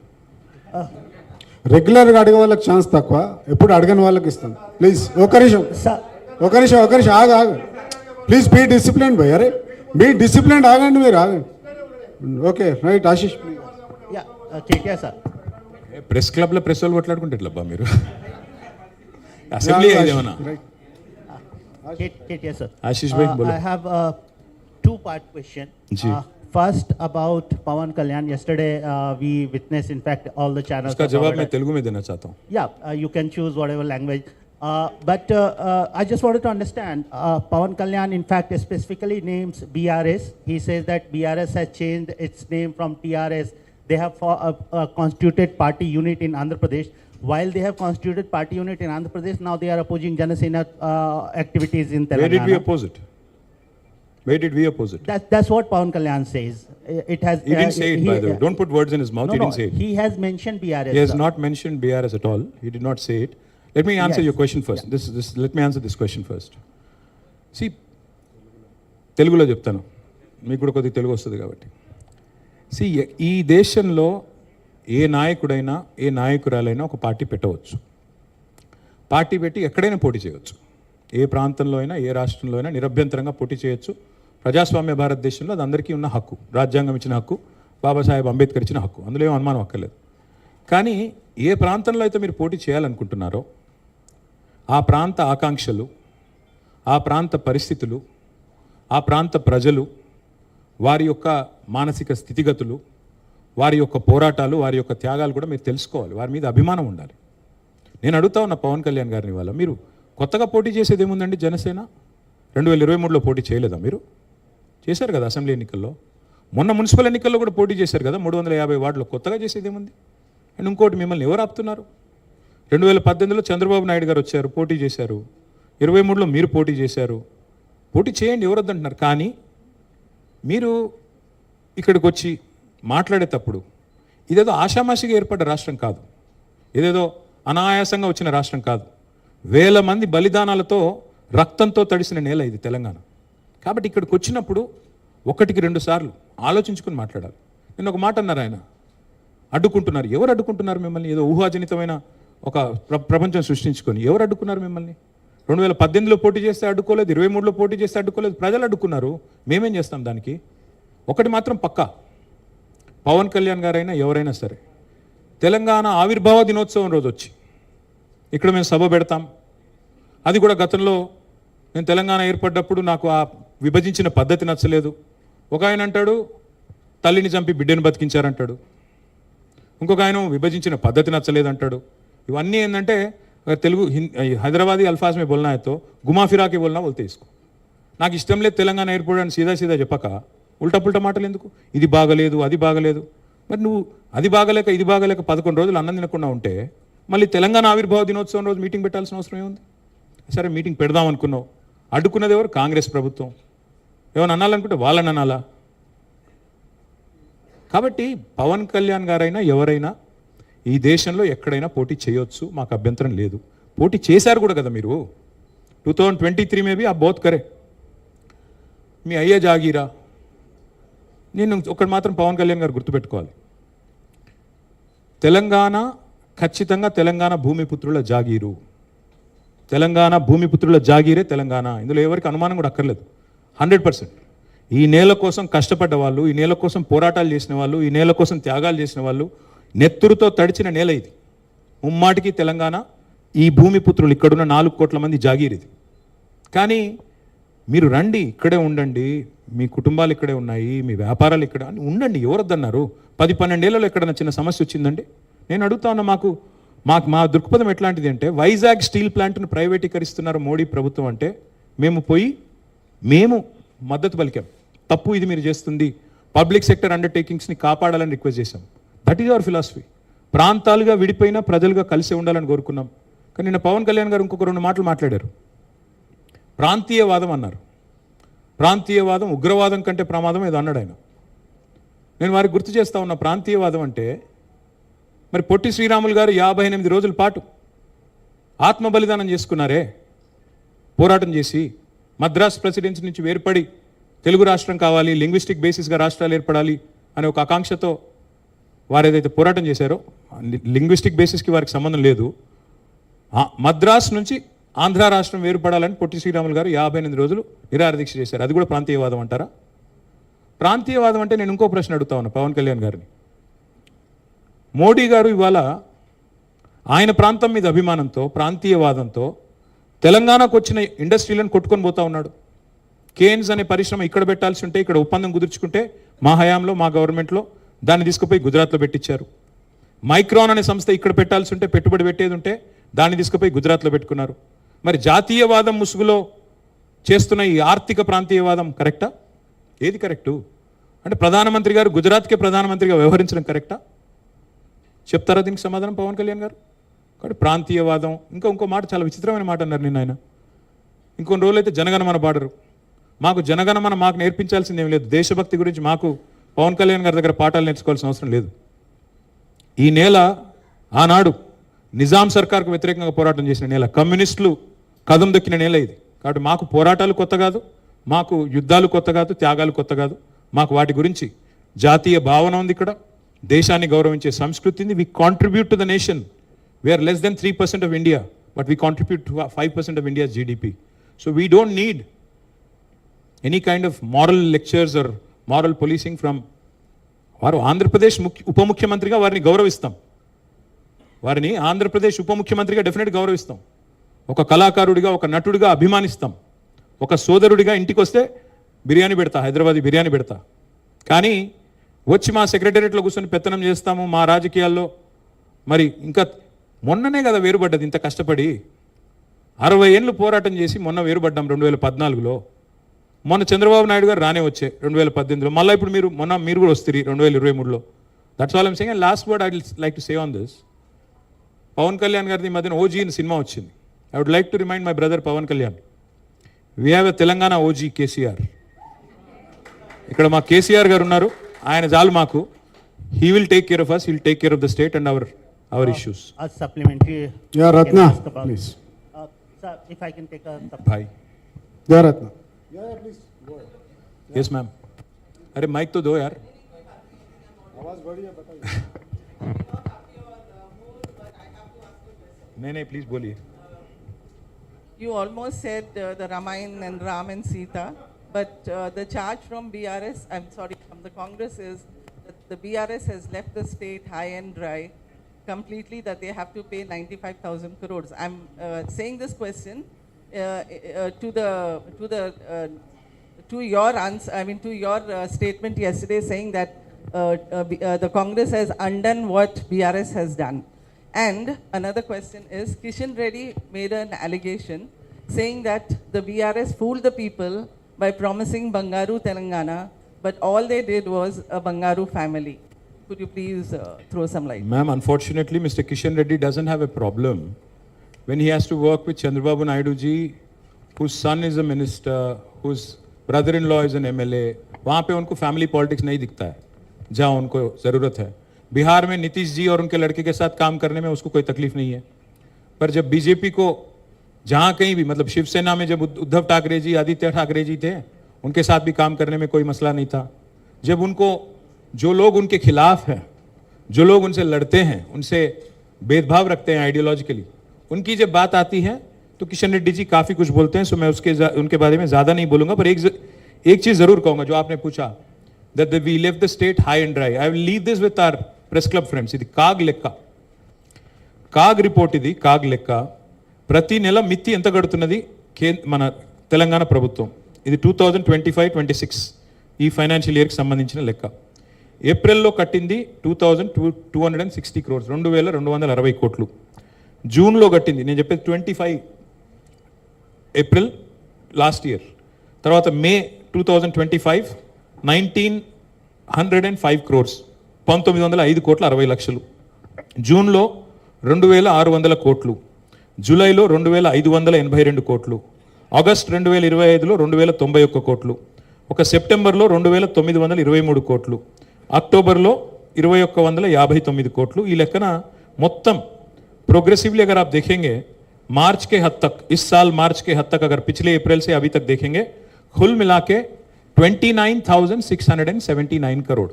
मतलब एक साल में 29,679 करोड़ एवरेज अगर ले लेंगे आप तो 2,500 करोड़ कुछ होगा. तो where did we leave the state high and dry and what kind of utter absolute lies are these. हम सालीना नहीं हर महीना 6,500 కోట్లు ఖర్చు పెడుతున్నాము అని ముఖ్యమంత్రి గారు చెప్తే ఈ కాగ్ లెక్క నమ్మాలా, ముఖ్యమంత్రి గారి కాకి లెక్క నమ్మాలా? See the chief minister and his team, they need to get their act straight. एक आदमी बोलता है कैबिनेट में 6 लाख करोड़ का डेट है, कर्जा है. 8 लाख करोड़ बोल के कोई और बोलता है, 10 लाख करोड़ बोल के कोई और बोलता है.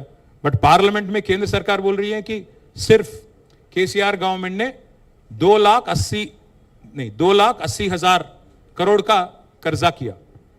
आप आरबीआई की बात मानेंगे कि रेवंत रेड्डी की बात मानेंगे, आप तय कर लीजिएगा। Thank you. Just minute Amar గారు ఒక్క నిమిషం లేదు మీడియా బాబు ఇది ఓకే అమర్ గారు వినిపిస్తుంది సార్ చెప్పండి సార్।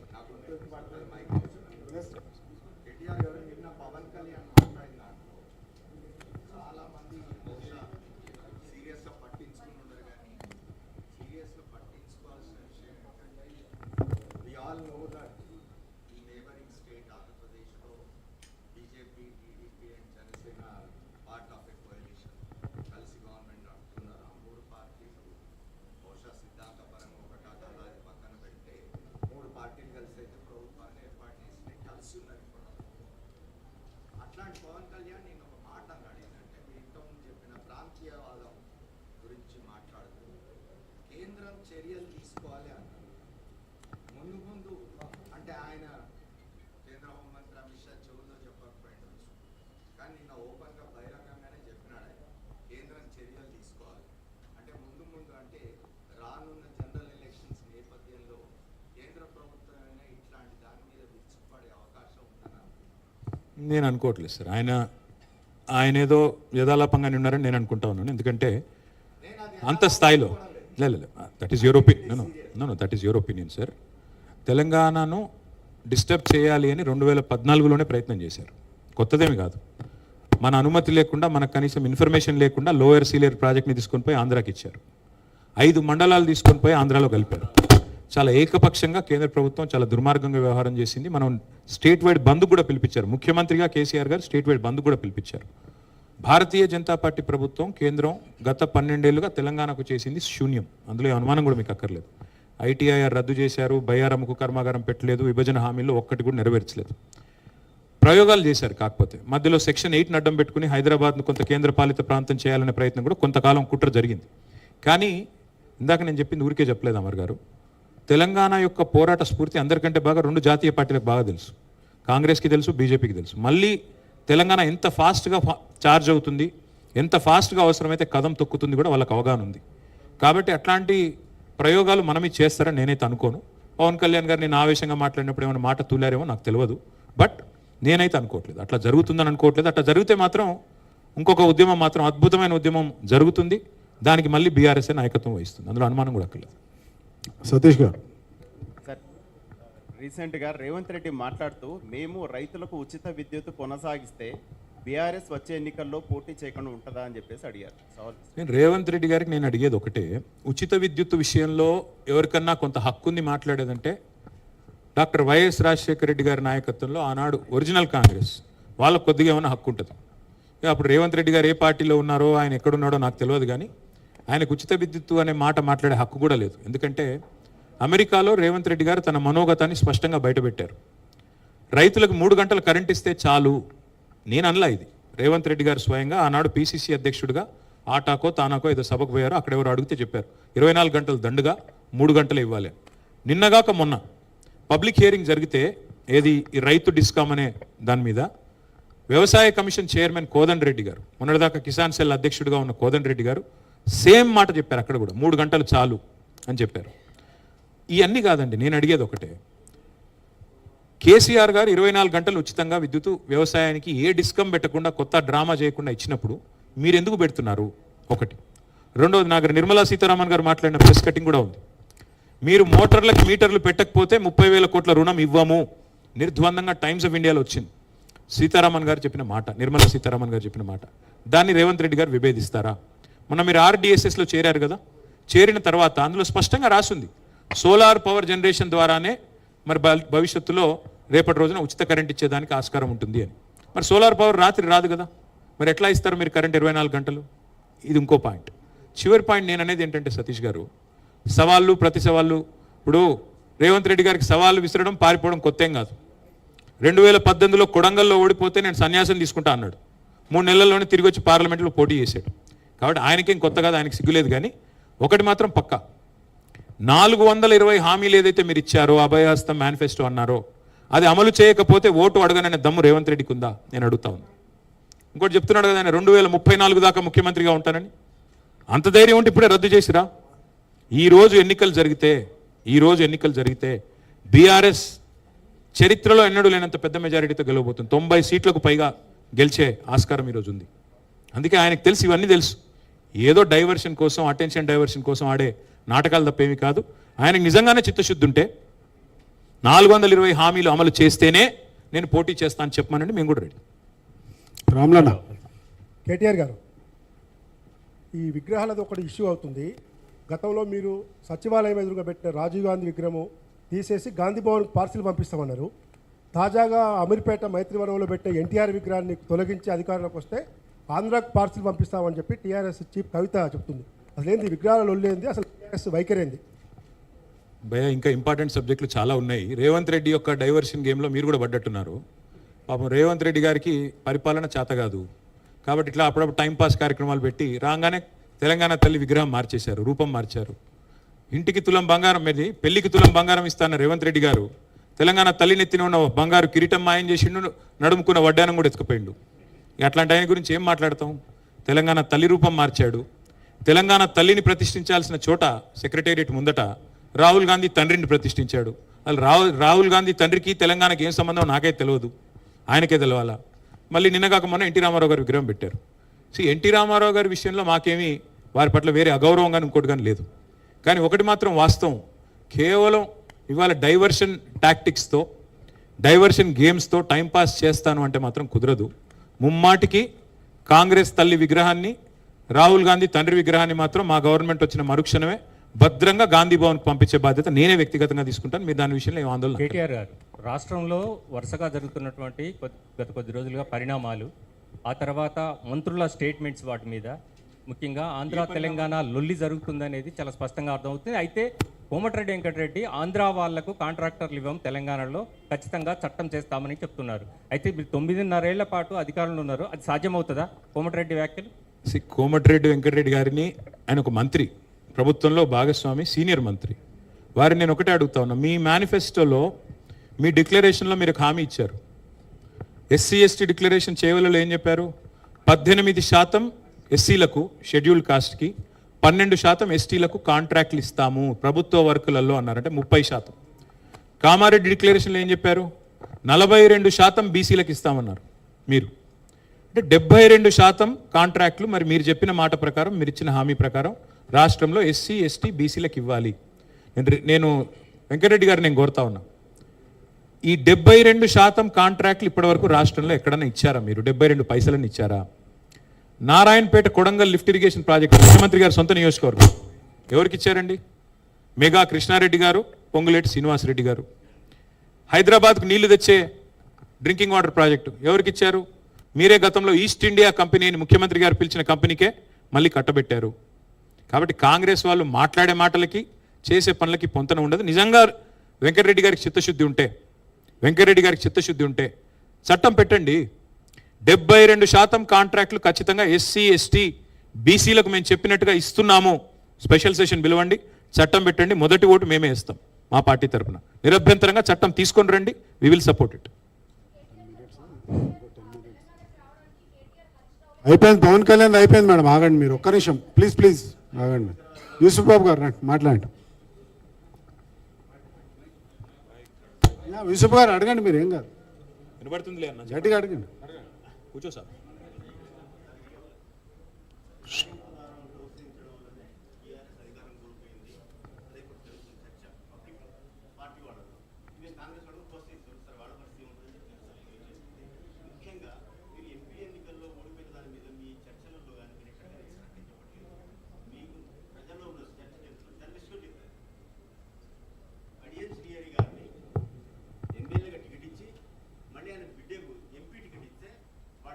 పార్టీ మారినప్పుడు ప్రజల్లో ఏమొచ్చిందంటే, అరే వీళ్ళకు ఎంపీ టికెట్ ఇస్తే వెళ్ళిపోతున్నారు, పార్టీ ఓడిపోతుంది, మీకు నష్టం జరిగింది. ఈ విషయంలో ఈ నేను ఇదివరకు కూడా చెప్పానని మళ్ళీ చెప్తున్నాను. పార్లమెంట్ ఎన్నికలు భారతదేశంలో ఒక పోలరైజ్డ్ ఎన్వైర్న్మెంట్లో జరిగినాయి. Either you're with Modi or against Modi అనే ఎన్వైర్న్మెంట్లో జరిగినాయి. ఒక బీఆర్ఎస్కే జరగలేదండి ఓటమి. బిజు జనతాదళ్ లాంటి పవర్ఫుల్ పార్టీ వాళ్ళకు కూడా ఒక సీట్ రాలేదు. మాయావతి గారి పార్టీకి ఒక్క సీట్ రాలేదు. భారతదేశంలో 13 పార్టీలకు ఒక్క సీట్ రాలేదు. శిరోమణి అకాలీదళ్ కూడా ఒక సీట్ రాలేదు. మహబూబా ముఫ్తీ కూడా ఒక సీట్ రాలేదు. కాబట్టి ఓటమి గెలుపు అట్లాంటి. మరి కాంగ్రెస్ పార్టీ ఎన్ని గెలిచిందండి పోయిన 10 ఏళ్లలో తెలంగాణలో? ఇప్పుడు ఎన్ని గెలుస్తుంది కాంగ్రెస్? ఎన్ని రాష్ట్రాలు గెలుస్తుంది? ఓటములు గెలుపులు రాజకీయాల్లో జీవితంలో చాలా చాలా తాత్కాలికంగా అట్టట్టట్ట వస్తుంటాయి పోతుంటాయి. యూసుఫ్ బాబు గారు దాని గురించి ఏదో గందరగోళ పడాల్సిన అవసరం లేదు. పార్లమెంట్ తర్వాత జరిగిన జూబ్లీహిల్స్ ఉప ఎన్నికలు ఏం జరిగింది? మా గతంలో 75,000 ఓట్లు వచ్చాయి, ఈసారి కూడా 75,000 ఓట్లు వచ్చాయి. అట్లాగే మొన్న మున్సిపల్ ఎన్నికల్లో ఏం జరిగింది, పంచాయతీ ఎన్నికల్లో ఏం జరిగింది? బీఆర్ఎస్ అనేది బలంగా ఉంది, గట్టిగా ఉంది. మరి మా కార్యకర్తలతో సహా నాయకులతో సహా అందరూ దృఢంగా ఉన్నారు. ఎలక్షన్ ఎప్పుడు వచ్చినా మళ్ళీ తిరిగి 2028లో వచ్చినా అంతకంటే ముందు వచ్చినా ముమ్మాటికి రాష్ట్రంలో ఎగిరేది గులాబీ జెండానే, మళ్ళీ తిరిగి ముఖ్యమంత్రి అయ్యేది కేసీఆర్ గారు. అందులో ఆలోచన ఎక్కలేదు. సార్ నేనేమంటున్నా సార్ అంటే కర్ణుడి చావుకు 100 కారణాలు అన్నట్టు ప్రతి ఓటమికి 100 ఉంటాయి. Failure is an orphan sir, success has many fathers. నేను గెలిపించానంటే నేను గెలిపించాను చెప్తారు గెలిచినప్పుడు, ఓడిపోయినప్పుడు అందరూ నాది కాదు అది కాదు ఇది కాదు ఏదో ఒకటి చెప్తారు. 100 కారణాలు ఉంటాయి, 100లో మీరు చెప్పింది ఒకటి కావచ్చు. ఒక్క నిమిషం రాహుల్ అన్న, సూరజ్ చాలాసేపు వెయిట్ చేస్తుండే. సార్ ఈ తుమ్మిడిహట్టి రాహుల్ నేను నొక్కేస్తున్నారు బాస్, నేను తొక్కేస్తున్నారు. సార్ ఈ తుమ్మిడిహట్టి ప్రాజెక్టు మరొకసారి తెరపైకి వచ్చింది. మహారాష్ట్ర సీఎంకు లేఖలు రాసిన ఇప్పటికి 2 సార్లు అని చెప్పేసి ముఖ్యమంత్రి ప్రకటిస్తున్నారు. అసలు ఈ తుమ్మిడిహట్టి ప్రాజెక్టు మళ్ళీ అసలు సాధ్యమా? అసలు 2,000 ఎకరాలు ఇవ్వలేదా? సూరజ్ గారు, ముఖ్యమంత్రి గారు ఆడే డైవర్షన్ గేముల్లో తుమ్మిడిహట్టి ప్రాజెక్ట్ ఒకటి. 2.5 ఏళ్ళు అయిపోయిందండి వాళ్ళ ప్రభుత్వం, 50% టైం అయిపోయింది, ఇంటర్వెల్ అయిపోయింది సినిమాకి. చేసేది ఉంటే ఎప్పుడో చేయాలి కదా, ఎందుకు చేయలేదు? ఇంకోటి ముఖ్యమంత్రి గారికి తెలియదా, ఆయన ఆఫీస్లోనే లేఖలు ఉన్నాయి. గతంలో దేవేంద్ర ఫడ్నవీస్ గారి కంటే ముందు పృథ్వీరాజ్ సింగ్ చౌహాన్ అని ఒక ఆయన ముఖ్యమంత్రి ఉండేది ఆ మహారాష్ట్రకి, కాంగ్రెస్ ముఖ్యమంత్రి. ఇక్కడ కిరణ్ కుమార్ రెడ్డి గారు ముఖ్యమంత్రిగా ఉన్నారు అప్పుడు 2013 ప్రాంతంలో. కాంగ్రెస్ పార్టీ ఢిల్లీలో కూడా అధికారంలో ఉంది యూపీఏ రూపంలో. సో ఆంధ్రప్రదేశ్లో కాంగ్రెసే ఉండే, మహారాష్ట్రలో కాంగ్రెసే ఉండే, కేంద్రంలో కూడా కాంగ్రెసే ఉండే. ఆ రోజే తుమ్మిడిహట్టి గురించి పృథ్వీరాజ్ సింగ్ చౌహాన్ గారు ఉత్తరం రాసినారు. మేము ఏ పరిస్థితుల్లో కూడా 152 మీటర్లకు ఒప్పుకోము, ఏ పరిస్థితుల్లో కూడా ఒప్పుకోము, ఇప్పటిదాకా మీరు పెట్టిన ప్రతి రూపాయి ఖర్చు కూడా నిష్ఫలం అవుతుంది, ఇన్ఫ్రక్షియస్ ఎక్స్పెండిచర్ అవుతుందని చెప్పి కాంగ్రెస్ ముఖ్యమంత్రి ఉత్తరం రాసిండు. తర్వాత మేము వచ్చిన తర్వాత మేము కూడా ప్రయత్నం చేసాం. మొదటి 9 నెలలు కేసీఆర్ గారు స్వయంగా, హరీష్ రావు గారు స్వయంగా అక్కడ ఇరిగేషన్ మంత్రి గారితో, అక్కడ ముఖ్యమంత్రి గారితో పోయి కలిసి రిక్వెస్ట్ చేసి, సార్ మా ప్రాంత ప్రజల ఆకాంక్ష ఇది ఒప్పుకోండి అంటే దేవేంద్ర ఫడ్నవీస్ చెప్పిన మాట ఏంటంటే, ఈ ప్రాజెక్ట్ కట్టొద్దు, ముంపుకు గురయ్యేది నా ప్రాంతమే అని చెప్పి నేనే పోరాటం చేసిన, నేనెట్లు ఒప్పుకుంటానండి, సమస్య లేదు, 152 మీటర్లు ఒప్పుకునే సమస్య లేదన్నాడు. ఇదంతా రేవంత్ రెడ్డికి తెలుసు, తెలియక కాదు. ఇప్పుడు ఏంది డ్రామా? తుమ్మిడిహట్టిని ఆయన కట్టినట్టు ఎవరన్నా నాకు తెలియక అడుగుతా, పక్క రాష్ట్ర ముఖ్యమంత్రి అపాయింట్మెంట్ ఇవ్వడండి అని అడిగితే, అడిగే పద్ధతులు అడగాలి. నువ్వేదో ఉత్తరం రాసినా కాదు కదా, నువ్వు పోయి అడుగు, కలువు. ఒక్కటి మాత్రం పక్కా బ్రదర్, రేవంత్ రెడ్డి చేసే ఏ పనిలో చిత్తశుద్ధి ఉండదు, కేవలం డ్రామా డైవర్షన్ తప్ప ఏది ఉండదు. డ్రామా డైవర్షన్ డిస్ట్రక్షన్, ఇది మాత్రమే ఆయనకు తెలుసు. తుమ్మిడిహట్టి ప్రాజెక్ట్ నిజంగా కట్టాలన్న చిత్తశుద్ధి ఉంటే పోయి ధర్నా చేయి, బాంబేలో కూర్చో, ఆయన ఇంటి ముంగట ధర్నా చేయి, నిరాహార దీక్ష చేయి, కథలకు ఎవరొద్దన్నారు నిన్ను. ఇది ఏది చేయకుండా ఏదో చేసినట్టు భ్రమ కల్పిస్తూ చూద్దాం ఏం చేస్తారు. సార్ ఈ మధ్య హిమాంశు సిరిసిల్లలో హల్చల్ చేశాడు sir. So can you see in him the emergence of ఎందుకన్నా పాపం పిల్లగాని ఎందుకు చెడగొడతారన్న మీరు, వదిలేండి. ఆయన ఏదో దేవుడి దర్శనానికి పోయినాడు, ఏం హల్చల్ చేశాడు పాపం. వాళ్ళ దోస్తులు 2 అమెరికాకి వెళ్ళి వచ్చిండ్రు, 2 అమెరికా ఫ్రెండ్స్ కాలేజీలో చదువుకుంటున్నాడు, ఆయనతో పాటు వచ్చిండ్రు, ఎండాకాలం సెలవులను వచ్చిండ్రు. గుడికి తీసుకుపోయిండు. గుడికి తీసుకుపోతే ఇవాళ రేపు సోషల్ మీడియా ప్రపంచం ఇది.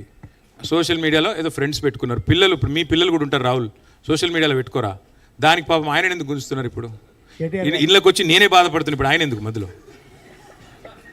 కేటీఆర్ గారు 23 ఎన్నికల్లో జిహెచ్ఎంసీ అసెంబ్లీలో బాగా పర్ఫామ్ చేసింది బీఆర్ఎస్, కానీ రూరల్ తెలంగాణలో ఆ స్థాయిలో చేయలేకపోయింది. దానికి కారణం ఏమనుకుంటున్నారు? 28 ఏమీ లేదు బ్రదర్, 420 హామీలు లేదండి, 420 హామీలు. 10,000 ఇస్తే 15,000 ఇస్తాం, తులం బంగారం ఇస్తాం అని చెప్పి అడ్డగోలు మాటలు ఏదైతే కాంగ్రెస్ చెప్పిందో దాన్ని కొన్ని చోట్ల ప్రజలు నమ్మారు, అంతకంటే ఏమీ లేదు. ప్రజలు నమ్మారు, ఇవాళ నమ్మిన వాళ్ళు బాధపడుతున్నారు, అయ్యో అనవసరంగా నమ్మాం వీళ్ళని. ఇప్పుడు చివరి గింజ దాకా ధాన్యం కొంటా అంటున్నాడు ముఖ్యమంత్రి. పంటలకు బోనస్ ఇస్తానాడు 500 రూపాయలు, ఎక్కడని ఇచ్చారండి? చివరి గింజ కాదు, తొలి గింజ కొనట్లేదు ఇవాళ. రైతు భరోసా ఇస్తాడు 15,000 అన్నాడు, ఒక్కరికి వచ్చిందా భరోసా 15,000? కాబట్టి ఇట్లా నమ్మి కొంత మాకు ఇంకోటి తేడా ఎంత బ్రదర్, మాకు వాళ్ళకి 1.8%, మొత్తం స్టేట్ వైడ్ చూసుకుంటే 4 lakh ఓట్స్ డిఫరెన్స్. కాబట్టి మొన్న మాకు జరిగింది ఏదో భయంకరమైన ఓటమని నేను అనుకోవట్లేదు. 119లో 39 గెలిచాం, 37% ఓటు తెచ్చుకున్నాం, 1.8% తేడాతో 3వసారి పోటీ చేశాం. ఇంకొకటి మళ్ళీ చెప్తా ఉన్నాను, నేను గుర్తుపెట్టుకోండి, 14లో ఒంటరిగా పోటీ చేశాం, 18లో ఒంటరిగా పోటీ చేశాం, 23లో కూడా ఒంటరిగానే పోటీ చేశాం, అయినా గణనీయంగా ఓట్లు తెచ్చుకున్నాం. కాబట్టి ముమ్మాటికి మళ్ళీ ఒంటరిగానే పోటీ చేస్తాం, తప్పకుండా తిరిగి అధికారంలోకి వస్తాం. Srikanth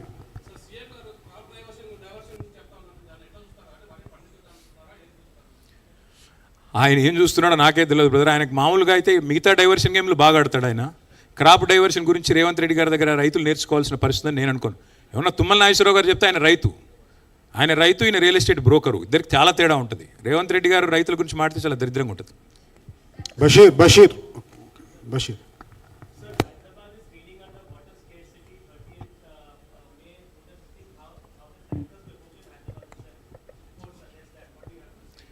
All I'll say is, Bashir, we had made plans to finish Sunkishala project by 2024 itself. Unfortunately, this chief minister, who is also the municipal minister, even though a major incident has happened and hundreds of crores of public money was wasted by way of a retaining wall collapse, does not have the gall, does not have the courage to blacklist that contractor, even today, despite HMWSSB recommending it. That is the state of affairs in Telangana. अगर एक contractor पे आपको action लेने की दम नहीं है, हिम्मत नहीं है, आप कैसे चीफ मिनिस्टर हो, कैसे म्युनिसिपल मिनिस्टर हो? तो ऐसे आदमी से हैदराबाद में यही हालत होगा. उनको तो बस हैदराबाद को सताने का जिद भी है, क्योंकि एक सीट भी नहीं दिया था हैदराबाद वालों ने. तो शायद जिद भी है, थोड़ा नाराजगी भी है, इसीलिए शायद ज़बरदस्ती कुछ सता रहे हैं. वरना जो हैदराबाद जहाँ पे पानी की कोई किल्लत नहीं थी, सडनली कहाँ से आ गया 2 साल में? मिशन भागीरथ के जरिए हमने ज़बरदस्त काम किया. आज उसको मेंटेनेंस तक नहीं कर रहे हैं लोग. जो करंट 7,000 मेगावाट की थी, जिसको हमने 24,000 मेगावाट तक ले गए हम लोग, उसमें भी आज मेंटेन नहीं कर पा रहे हैं. आज पावर कट्स भी हो रहे हैं हैदराबाद में. यहाँ पे हैदराबाद में पानी की किल्लत, पावर कट. तेलुगु में बोलता हूँ एक बात बशीर, क्योंकि आप तेलुगु भी समझ लेते हैं. ఎన్కటి రోజులు తెస్తా అని చెప్పిండు రేవంత్ రెడ్డి. నిజంగానే తెచ్చిండు. 2014 ముందు ఖాళీ బిందెలు, ఖాళీ కుండలు, ట్యాంకర్ల ముంగట యుద్ధాలు, కరెంటు కోతలు, జనరేటర్ల గబ్బు, ఇన్వర్టర్ల గబ్బు మళ్ళీ తెచ్చిండు. సో అన్ఫార్చునేట్లీ కాంగ్రెస్ ఉంటే కరెంట్ ఉండదు, నేను చెప్పిన ఇదివరకే. వచ్చింది మళ్ళీ అదే దరిద్రం. రమణ హాయ్.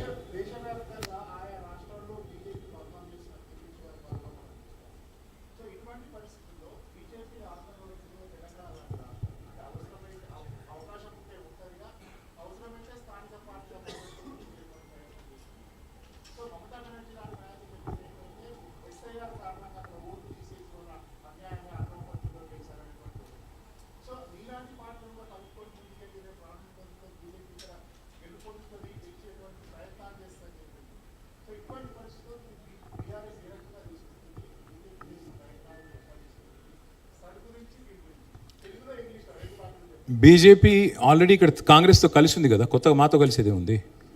నేను ఊరికే చెప్పట్లేదు రమణ, మీకు ఆశ్చర్యంగా అనిపించవచ్చు కానీ చూడండి, ఇక్కడ నడుస్తుంది జోడీ ప్రభుత్వం కదా. చూడండి, మొన్న కేంద్ర మంత్రి గారి కుమారుడు పాక్సో నిందితుడిగా ఉంటే 9 రోజులు ఎవరు కాపాడారండి ఆయనని? రేవంత్ రెడ్డి కాదా? రేవంత్ రెడ్డి ప్రభుత్వం కాదా? బ్రహ్మాండంగా ఒకరినొకరు కాపాడుకుంటున్నారు. నేను అడుగుతా ఉన్నా, ఈరోజు రెవెన్యూ మినిస్టర్ పొంగులేటి శ్రీనివాసరెడ్డి ఇంటి మీద ఈడీ రైడ్ అవుతుంది September 28, 2024. Now we're almost entering 2026. September దగ్గర పడ్డది. 2 ఏళ్ళు అవుతుంది. ఎందుకు యాక్షన్ తీసుకోరు? ఈడీ ఈ రోజు వరకు కనీసం ప్రెస్ నోట్ కూడా ఇవ్వలే బయటికి. ఆ ఇంట్లోకి నోట్ల కట్టలు కౌంట్ చేసే మెషిన్లు పోయినాయని చెప్పి టీవీలో బ్రేకింగ్ వార్తలు వేశారు మీరు. మరి ఏమైంది కేసు? ఎవరు కాపాడుతున్నారు ఈ రాష్ట్ర రెవెన్యూ మంత్రిని? బీజేపీ కాకపోతే. అట్లాగే రేవంత్ రెడ్డి గారిని ఆర్ఆర్ ట్యాక్స్ వసూలు చేస్తున్నామని చెప్పి నిందారోపణ చేసింది ఎవరు? ప్రధానమంత్రి గారు స్వయంగా. మరి ఎందుకు చర్యలు ఉండవు? హైదరాబాద్ సెంట్రల్ యూనివర్సిటీ భూముల్లో 10,000 కోట్ల కుంభకోణం జరిగిందని చెప్పి నేను చెప్పడంలా, సుప్రీంకోర్టు అపాయింట్ చేసిన సెంట్రల్ ఎంపవర్డ్ కమిటీ చెప్పింది. దీని మీద వెంటనే కేంద్ర ప్రభుత్వం ఒక special serious fraud investigation agency SFIO లేదా CBI లేదా ED లేదా IT సంస్థతో దర్యాప్తు జరిపించాలని చెప్పి రికమెండేషన్ ఇచ్చింది. ఎక్కడ పోయింది ఆ రిపోర్టు? ఎందుకు చర్యలు ఉండవు? ఎవరు నడుపుతున్నారు ఈ రాష్ట్రంలో ప్రభుత్వాన్ని? ముమ్మాటికి ఈ రాష్ట్రంలో రేవంత్ రెడ్డిని కాపాడుతున్నది, రేవంత్ రెడ్డిని రక్షిస్తున్నది, ఆయనకు అడుగడుగున. సింగరేణిలో జరిగిన కుంభకోణాలు ఏంది బ్రదర్? సైట్ విజిటేషన్ సర్టిఫికేట్ పేరిట ఇవాళ అక్కడ లేని నిబంధనలు పెట్టి రేవంత్ రెడ్డి గారి బావమరిది సృజన్ రెడ్డి మొత్తం కాంట్రాక్టర్లను రింగు చేస్తున్నాడని సాక్ష్యాలతో సహా ఇస్తే ఎందుకు కేంద్ర ప్రభుత్వం చర్య తీసుకోదు? ఇవాళ అమృత్ పథకంలో, కేంద్ర ప్రభుత్వ పథకంలో రేవంత్ రెడ్డి గారి బావమరిది కాంట్రాక్టులు వస్తాయి. ఇక్కడ యంగ్ ఇండియా స్కూల్స్లో స్టేట్ గవర్నమెంట్లో బీజేపీ ఎంపీ విశ్వేశ్వర్ రెడ్డి కాంట్రాక్టులు వస్తాయి. ఇక్కడ ఫ్యూచర్ సిటీలో బీజేపీ ఎంపీ సీఎం రమేష్ కాంట్రాక్టులు వస్తాయి. మంచి ఫెవికాల్ బంధం ఇద్దరిది. కాబట్టి కొత్తగా మాతో కలిసేది ఎక్కడిది, ఇంకోరితో కలిసే ఎక్కడిది? అదే చెప్తున్నా బ్రదర్, మీరు అంత అమాయకంగా ఉంటే నేను చేయగలిగేది ఏం లేదు. మొన్ననే మోడీ గారు కూడా చెప్పారు కదా, ఆజావో మేరే సాత్ జుడ్ జావో అని. కొత్తగా జుడాయించేది ఏమో, ఇద్దరు కలిసే ఉన్నారు కదా జోడీ. కాబట్టి అందులో కొత్తగా చెప్పేది లేదు. ఎస్ఐఆర్ విషయానికి వస్తే రమణ గారు, పార్టీ పరంగా ప్రిపేర్ అవుతున్నాము. మా కార్యకర్తలు ఇక్కడ నుంచి నేను ఇప్పుడు స్ట్రైట్గా సికింద్రాబాద్కి పోతున్నాను. అక్కడ కూడా మా ఎస్ఐఆర్కి సంబంధించిన మీటింగే ఉంది. మా ప్రతి కాన్స్టిట్యున్సీలో బూత్ లెవెల్ ఏజెంట్లు అపాయింట్ చేసుకున్నాము. దాదాపు 71,000 బూత్ లెవెల్ ఏజెంట్స్ని అపాయింట్ చేసుకొని వారందరికీ కూడా ట్రైనింగ్ ఇచ్చుకుంటున్నాము. హ్యాండ్ బుక్స్ ఇస్తున్నాము. సస్పెక్టెడ్ డూప్లికేట్ ఓటర్ లిస్ట్ కూడా వారికి ఇస్తున్నాము. ఇచ్చి జాగ్రత్తగా చూడండి, అర్హులైన ఏ ఒక్కరు ఓటు పోకూడదు, అనర్హుడికి ఎవరికి ఓటు రాకూడదు అనే నినాదంతో ముందుకు పోతున్నాము. డెఫినెట్గా మా జాగ్రత్తలు మేము తీసుకుంటాం. Thank you sir. మీరు ఇందాక చెప్పినట్టు ఈ తెలంగాణ సాధన కోసం రాల్చిన నెత్తురులో ఒకటో రెండో చుక్కలు పాత్రికేయులు కూడా ఉన్నాయి. ఎందుకంటే అమరవీరులు కాకపోయినప్పటికీ తెలంగాణ పోరాటంలో ముందు బాగానే నిలిచి పోరాడింది వాళ్ళు, అంటే ఉద్యమకారులకు అండగా నిలిచింది కూడా ఖచ్చితంగా పాత్రికేయులే. అయితే మీ ఈ సుదీర్ఘ కాలంలో పుష్కర కాలంలో అత్యంత నిర్లక్ష్యానికి గురైంది కూడా జర్నలిస్టులని నేను ఒప్పుకోనండి. అది నేను అంటున్న మాట కాదు, మొత్తం యావత్ జర్నలిస్ట్ సమాజం అంటున్నటువంటి మాట. దీన్ని మీరు ఎప్పుడైనా సమీక్షించుకున్నారా? దాంతోపాటు ఫస్ట్ ఆఫ్ ఆల్ నేను మీతో ఏకీభవించను. ఒక నిమిషం. ఫస్ట్ ఆఫ్ ఆల్ నేను మీతో అసలు ఏకీభవించను. 100 కోట్ల రూపాయలు బడ్జెట్లో పెట్టిన ఒకే ఒక్క నాయకుడు జర్నలిస్ట్ సంక్షేమానికి కేసీఆర్. రెండవది, గుజరాత్లో లేని అక్రెడిటేషన్ కార్డులు భారతదేశంలో ఎక్కడ లేని విధంగా అక్రెడిటేషన్ కార్డులు 18,000 ఇచ్చింది కేసీఆర్. కరోనా అప్పుడు ఈ దేశంలో ఏ జర్నలిస్ట్కి ఏ ప్రభుత్వం సహకరించలేదు, కేవలం కేసీఆర్ గారి ప్రభుత్వం మాత్రమే. ఇవాళ భారతదేశంలో ఎక్కడైనా ఒక జర్నలిస్ట్ చనిపోతే పెన్షన్ ఇచ్చే సౌకర్యం ఈ దేశంలో ఎక్కడా లేదు. ఒక్క కేసీఆర్ గారి ప్రభుత్వం పెట్టిన నిధుల వల్ల ఇక్కడ మాత్రమే ఉంది. మీకు ఎందుకు నిర్లక్ష్యం జరిగిందని ఎందుకు అనిపిస్తుందో నాకైతే అర్థం కావట్లేదు. అమ్మా, హెల్త్ కార్డ్స్ కూడా ప్రభుత్వ ఉద్యోగులతో సమానంగా మీకు హెల్త్ కార్డులు ఇచ్చింది కేసీఆర్ ప్రభుత్వం. ఇప్పుడు ఇక్కడ కూర్చున్న వాళ్ళు కూడా చాలామంది వాడుకునే ఉంటారు. నేనేమంటున్నా అంటే, దయచేసి బటగల్స్ మీద వేసేయకండి, జనరల్ స్వీపింగ్ రిమార్క్స్ చేయకండి. ఒకటి, ఏమన్నా ఒక ఇళ్ల స్థలాల విషయంలో మీకు అసంతృప్తి ఉంటే ఉండొచ్చు. నేనేమంటున్నాను, ఇప్పుడు న్యాయస్థానాల్లో వివాదం జరుగుతూ ఉంది, కొనసాగుతూ ఉంది. మేమేం చేయాలి? ఇప్పుడు మీరు రాయమంటే నేను ఇక్కడే ఉత్తరం రాసి ఇచ్చిపోతా. ఆయన ఎక్కడిస్తారో ఇవ్వమనండి. కానీ ఫ్యూచర్ సిటీ, ఆ ఫ్యూచరే లేని నాయకుడు ఫ్యూచర్ సిటీ కడతా అంటే మీరు దాన్ని నమ్మితే నిర్ణయం చేయమంటారు? ఆయనకే ఫ్యూచర్ లేదు, తుమ్మితో ఊడిపోయే ముక్క ఆయన పదవి. రేపు రాహుల్ గాంధీ కోపం వస్తే రేపు సాయంత్రం ఉద్యోగం పొద్దు ఆయనది. కాబట్టి ఆయన ఏదో నేను ఫ్యూచర్ సిటీ అంటే మీరు దానికి భ్రమపడితే, జర్నలిస్ట్ మిత్రులకు కూడా నా ప్రార్థన, జర్నలిస్టులకి ఇస్తాడంట స్థలాలు, పక్కనే జూ పార్క్ ఇస్తాడంట. ఇంకా ఆయన ఏమనాలి? నేను అర్థం చేసుకోండి మీరు కూడా, అంతకంటే ఎక్కువ చెప్పడం బాగోదు. కవిత గారు, కవిత బిలేటెడ్ హ్యాపీ బర్త్డే అమ్మా. ఇప్పుడు మీరు ఒక మాట చెప్పారు, 2 సార్లు మేమే రాబోతున్నాము అనేది ఒక మాట అన్నారు. నెక్స్ట్ మేమే వస్తున్నాము, కార్యకర్తలు కూడా నమ్మకం ఉంది, 100కి పైగా స్థానాలు మేము వస్తామన్నప్పుడు మిలిటెంట్ పోరాటం చేయాలి అని 90 అన్నాను, మీరు 10 పెంచినందుకు ధన్యవాదాలు. సారీ, మిలిటెంట్ పోరాటం చేయాలి అన్న బాల్కా సుమన్ అదే టైంలో ఇంకొక మాట కూడా అన్నారు, మేము రైతుల కోసం ధర్నా చేస్తే 100 మందిలో 5 మాత్రమే రైతులు ఉన్నారు, మిగతా అంతా బీఆర్ఎస్ కార్యకర్తలే ఉన్నారు అనేటువంటి మాట. అక్కడ డౌట్ఫుల్గా ఉందా, నమ్మకం లేదా అనేది ఒకటి. And not at all. I'll tell you one simple thing. ప్రజలు కూడా కొన్ని విషయాల్లో ఎంత క్లారిటీగా ఉంటారంటే అమ్మా, తెలుగులో సామెత ఉంది, నేను ఆ మాట ఇప్పుడు ఇక్కడ చెప్తే బాగుండదు, మళ్ళీ మీరు తర్వాత నన్ను ఇంకో వేరే రకంగా ఇదే అనుకుంటారు. ప్రజలైనా ఎవరైనా ఇప్పుడు పళ్ళుండే చెట్టుకే రాళ్ళు పడతాయి. సో చేసే వాళ్ళని అడుగుతారు పని, చేయని వాళ్ళని అడగరు. ఇప్పుడు రేవంత్ రెడ్డికి చెప్పినా ఒకటే, దున్నపోతు మీద వానబడ్డట్టు తప్ప ఆయనకి చెప్పినా వేస్ట్ అని చెప్పి వదిలేశారు. ఈయన చెయ్యడు, అన్ని అడ్డగోలు మాటలు చెప్పి అధికారంలోకి వచ్చాడు. ఈయన చెయ్యడు, ఈయనకి ఇంట్రెస్ట్ లేదు, ఇంటెంట్ లేదు, అన్నిటికీ మించి కమిట్మెంట్ అంతకంటే లేదు. తెలంగాణ సొయ్యి లేదు, తెలంగాణ ప్రేమ లేదు. ఇది ఇవాళ తెలంగాణ ప్రజల్లో అందరికీ అర్థమైంది. ఆయన ఒక్కరిని మోసం చేయలేదు తల్లి. రైతులు 70 లక్షల మంది ఇవాళ బాధపడుతున్నారు. వడ్లు కొంటలేడు, మక్కలు కొంటలేడు, ఏది కొంటలేడు, ఆగమాగం అవుతున్నారు.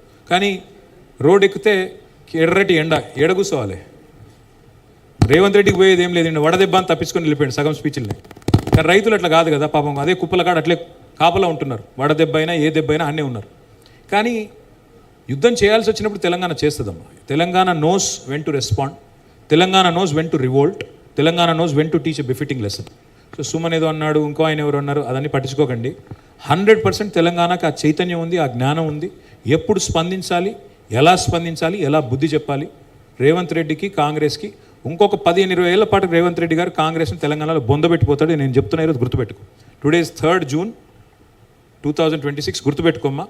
15-20 ఏళ్ళు మళ్ళీ కాంగ్రెస్ని ఇక్కడ నాశనం చేసి బొందబెట్టిపోతాడు రేవంత్ రెడ్డి, గుర్తుపెట్టుకోండి. ఇంకో క్వశ్చన్, సురేష్. కేసీఆర్ ఎందుకు కనిపించలేదు? కేసీఆర్ అసలు మాట్లాడలేదు. కేసీఆర్ కనబడకపోయినా రేవంత్ రెడ్డి గారు ఎక్స్పెక్టెడ్ దట్ ఒక మెసేజ్ ఏదో ఒకటి వస్తుందేమో, మాట్లాడతారేమో అనుకున్నాం. కవితమ్మ, కేసీఆర్ గారు ఎక్కడ కనబడాలో అక్కడ కనబడుతున్నారు. ప్రతి నీటి బొట్టులో కేసీఆర్ కనబడుతున్నాడు. ఇవాళ మా ఆడబిడ్డలకి ఇంటింటికి వచ్చే మిషన్ భగీరథ ద్వారా ప్రతి చుక్క నీటి బొట్టు ఏదైతే ఇవాళ గోదావరి కృష్ణా నీళ్ళలో పొలాలకు వస్తున్నాయో వాటిలో కేసీఆర్ కనబడుతున్నాడు. ఎక్కడ కేసీఆర్ కనబడాలో అక్కడ కనబడతాడు. అమ్మ, మా గుర్తు కారు. మాకు ఎప్పుడు గేరు మార్చాలో మాకు తెలుసు. మా నాయకత్వం, మా పార్టీ, మా సార్ తయారు చేసిన నాయకులు, మా స్థాయి చాలు రేవంత్ రెడ్డి గారికి. కేసీఆర్ గారు ఇప్పటికిప్పుడే అవసరం లేదు. ఆయన మా తురుపు ముక్క. ఆయన ఎప్పుడు రావాలో, ఎలా రావాలో, ఏం చేయాలో ఆయన నిర్ణయించుకుంటారు. ఆయన టైంకి వస్తారు. చెప్పాను కదా, he's the OG of Telangana. OG అన్నప్పుడు ఓజీ లాగానే ఉండాలి. సురేష్. రామన్న, నిన్న పవన్ కళ్యాణ్ ఎపిసోడ్ వెనకాల చంద్రబాబు కానీ మోడీ ఉన్నారని చెప్పేసి కూడా మాట్లాడుతున్నారు. సో మోడీ గతంలో హైదరాబాద్కి వచ్చినప్పుడు కూడా పవన్ కళ్యాణ్ నేనైతే రేవంత్ రెడ్డి ఉన్నాడు అనుకుంటున్నా బ్రదర్. ఆయన పరిపాలనా వైఫల్యాల నుంచి ఏమైనా దృష్టి మళ్లించేదానికి ఆయన వాడుకుంటున్నాడేమో తెలియదు. కానీ ఒకటి మళ్ళీ దాని గురించి వద్దు. నేను చెప్పే కాడికి చెప్పాను. తెలంగాణని గౌరవించి, అభిమానించి, ప్రేమించే వాళ్ళు ఇక్కడ పోటీ చేస్తే ప్రజలు ఆదరిస్తారు. లేకపోతే ఏం జరగాలో అదే జరుగుతుంది. ప్రజలు విఘ్నులు, గొప్పవాళ్ళు, వాళ్ళు నిర్ణయం తీసుకుంటారు. Mahesh, times of India. Mahesh.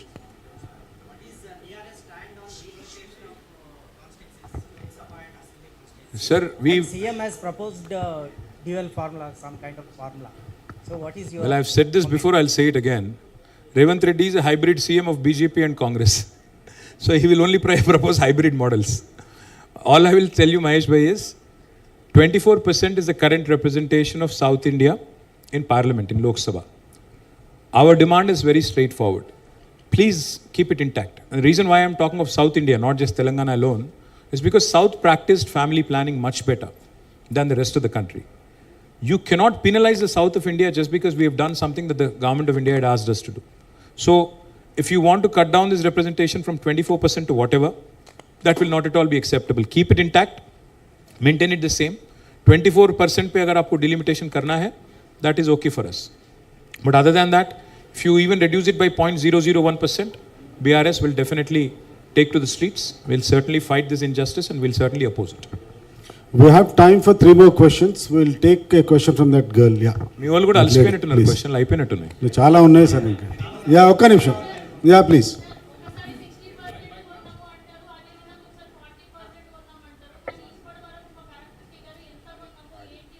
Madam, మీరు జర్నలిస్టా? మీరు పార్టీ కార్యకర్తనా? పేరు చెప్పండి మరి.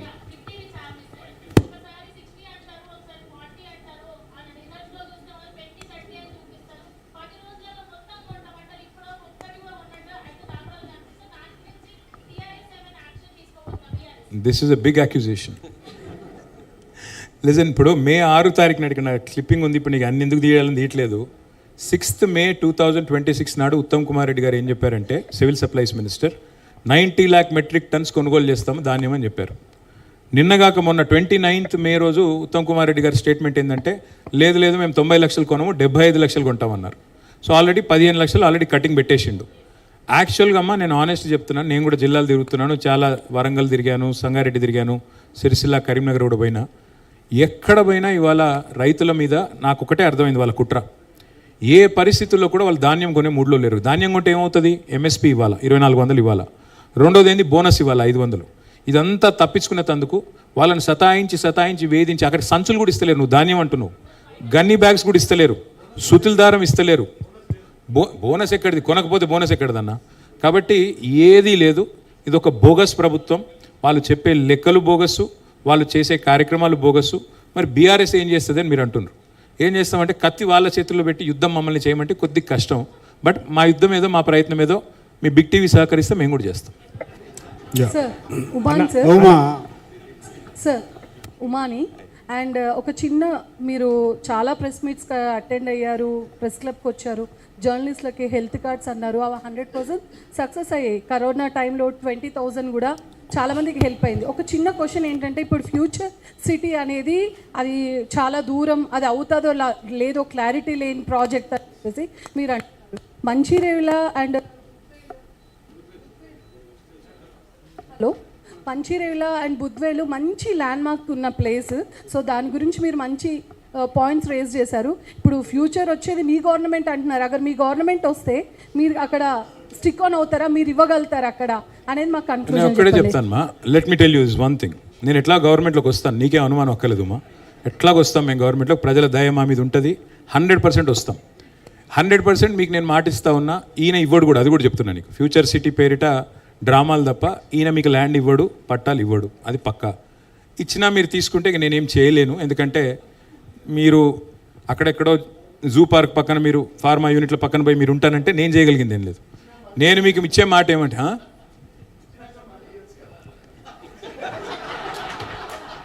ఇచ్చినాక మళ్ళీ ఇవ్వచ్చా? ఇది మాకు తెలియదు. ఈ స్కీమ్ ఏదో 1 for 2 స్కీమ్ నాకు తెలియదు. సరే, మీ గవర్నమెంట్ వచ్చాక మీరు ఇళ్ళ స్థలాలు ఇస్తారన్నారు. మీతోనే ఒక కమిటీ వేస్తాను, నేను మాటిస్తున్నా మీకు ఈరోజు. June 3rd, 2026 let us form a joint committee of the government and the press club and me media academy ఉంటే మీడియా అకాడమీ వేసి I will let you decide this place. మీరు డిసైడ్ చేసిన తర్వాత మీరు ఎంపిక చేసిన స్థలంలో ఇస్తాం. ఇక అది పక్కా. Okay, thank you. అన్న కరుణాకర్ 10 TV చెప్పండి. అంటే ఈ పుష్కరకాల తెలంగాణ ముష్కరుల పాలైందని చెప్పి నిన్న తెలంగాణ ఆవిర్భావ దినోత్సవం సందర్భంగా మీరు కామెంట్ చేశారు. కానీ రేవంత్ రెడ్డి మాత్రం 2047కు 3 trillion ఆర్థిక వ్యవస్థగా దీన్ని తీర్చిదిద్దామంటున్నారు. రెండోది, మీరేమో కాంగ్రెస్ ప్రభుత్వ సినిమా ఇంటర్వెల్తోనే ఫెయిల్ అయిపోయింది అంటున్నారు. ఆయన సీక్వెల్ ఉంది అంటున్నారు 2034 వరకు. బ్రదర్, ఇప్పుడు 3 trillion, నేను ఈ మాట అంటే మళ్ళీ నాకు అహంకారం అంటారు, అదో బాధ అయిపోయింది ఇప్పుడు నాకు. 3 trillion ఎన్ని సున్నాలు ఉంటాయో రేవంత్ రెడ్డి గారు చెప్తే నేను ఇప్పుడే రాజకీయాలకు వెళ్ళిపోతా. తెలియదు పెట్టదు, ఎవడో రాసిచ్చింది సౌతే సదిపోసమ్ముడు. నేను ఇంకోటి చెప్పేది ఏమంటే, నేను అసెంబ్లీలో అడిగా, 1 కోటి మంది మహిళల్ని కోటీశ్వరులు చేస్తామన్నారు. 1 కోటి మందిని, ఒకరిద్దరిని కాదు. రేవంత్ రెడ్డి గారు చెప్పిన మాట హామీ ఒకసారి కాదు 50 సార్లు చెప్పారు ఆయన. 1 కోటి మంది కోటీశ్వరులు అయితే అదే 100 trillion అయితే స్వామి. మరి అప్పుడు 3 trillion వెళ్ళింది. $100 trillion ఎకానమీ రేవంత్ రెడ్డి గారు 1 కోటి మందిని కోటీశ్వరులు 2029 లోపల చేస్తే అయిపోద్ది కదా. దానికి 2047 ఎందుకు? అప్పుడు ఎవడు బతుకుంటాడో ఎవడు చేస్తాడో ఎవడికేం తెలుసు. ఇక 2034 అంటున్నారు కదా మీరు. నిజంగా రేవంత్ రెడ్డికి ఆ ధైర్యం ఉంటే ఇప్పుడు రాజీనామా చేసి రమ్మను. 2034 కాదు, 2, 3, 4 సీట్స్ కూడా రావు. రాష్ట్రంలో ఓడిపోయే మొట్టమొదటి సీటు కొడంగల్, గుర్తుపెట్టుకోండి.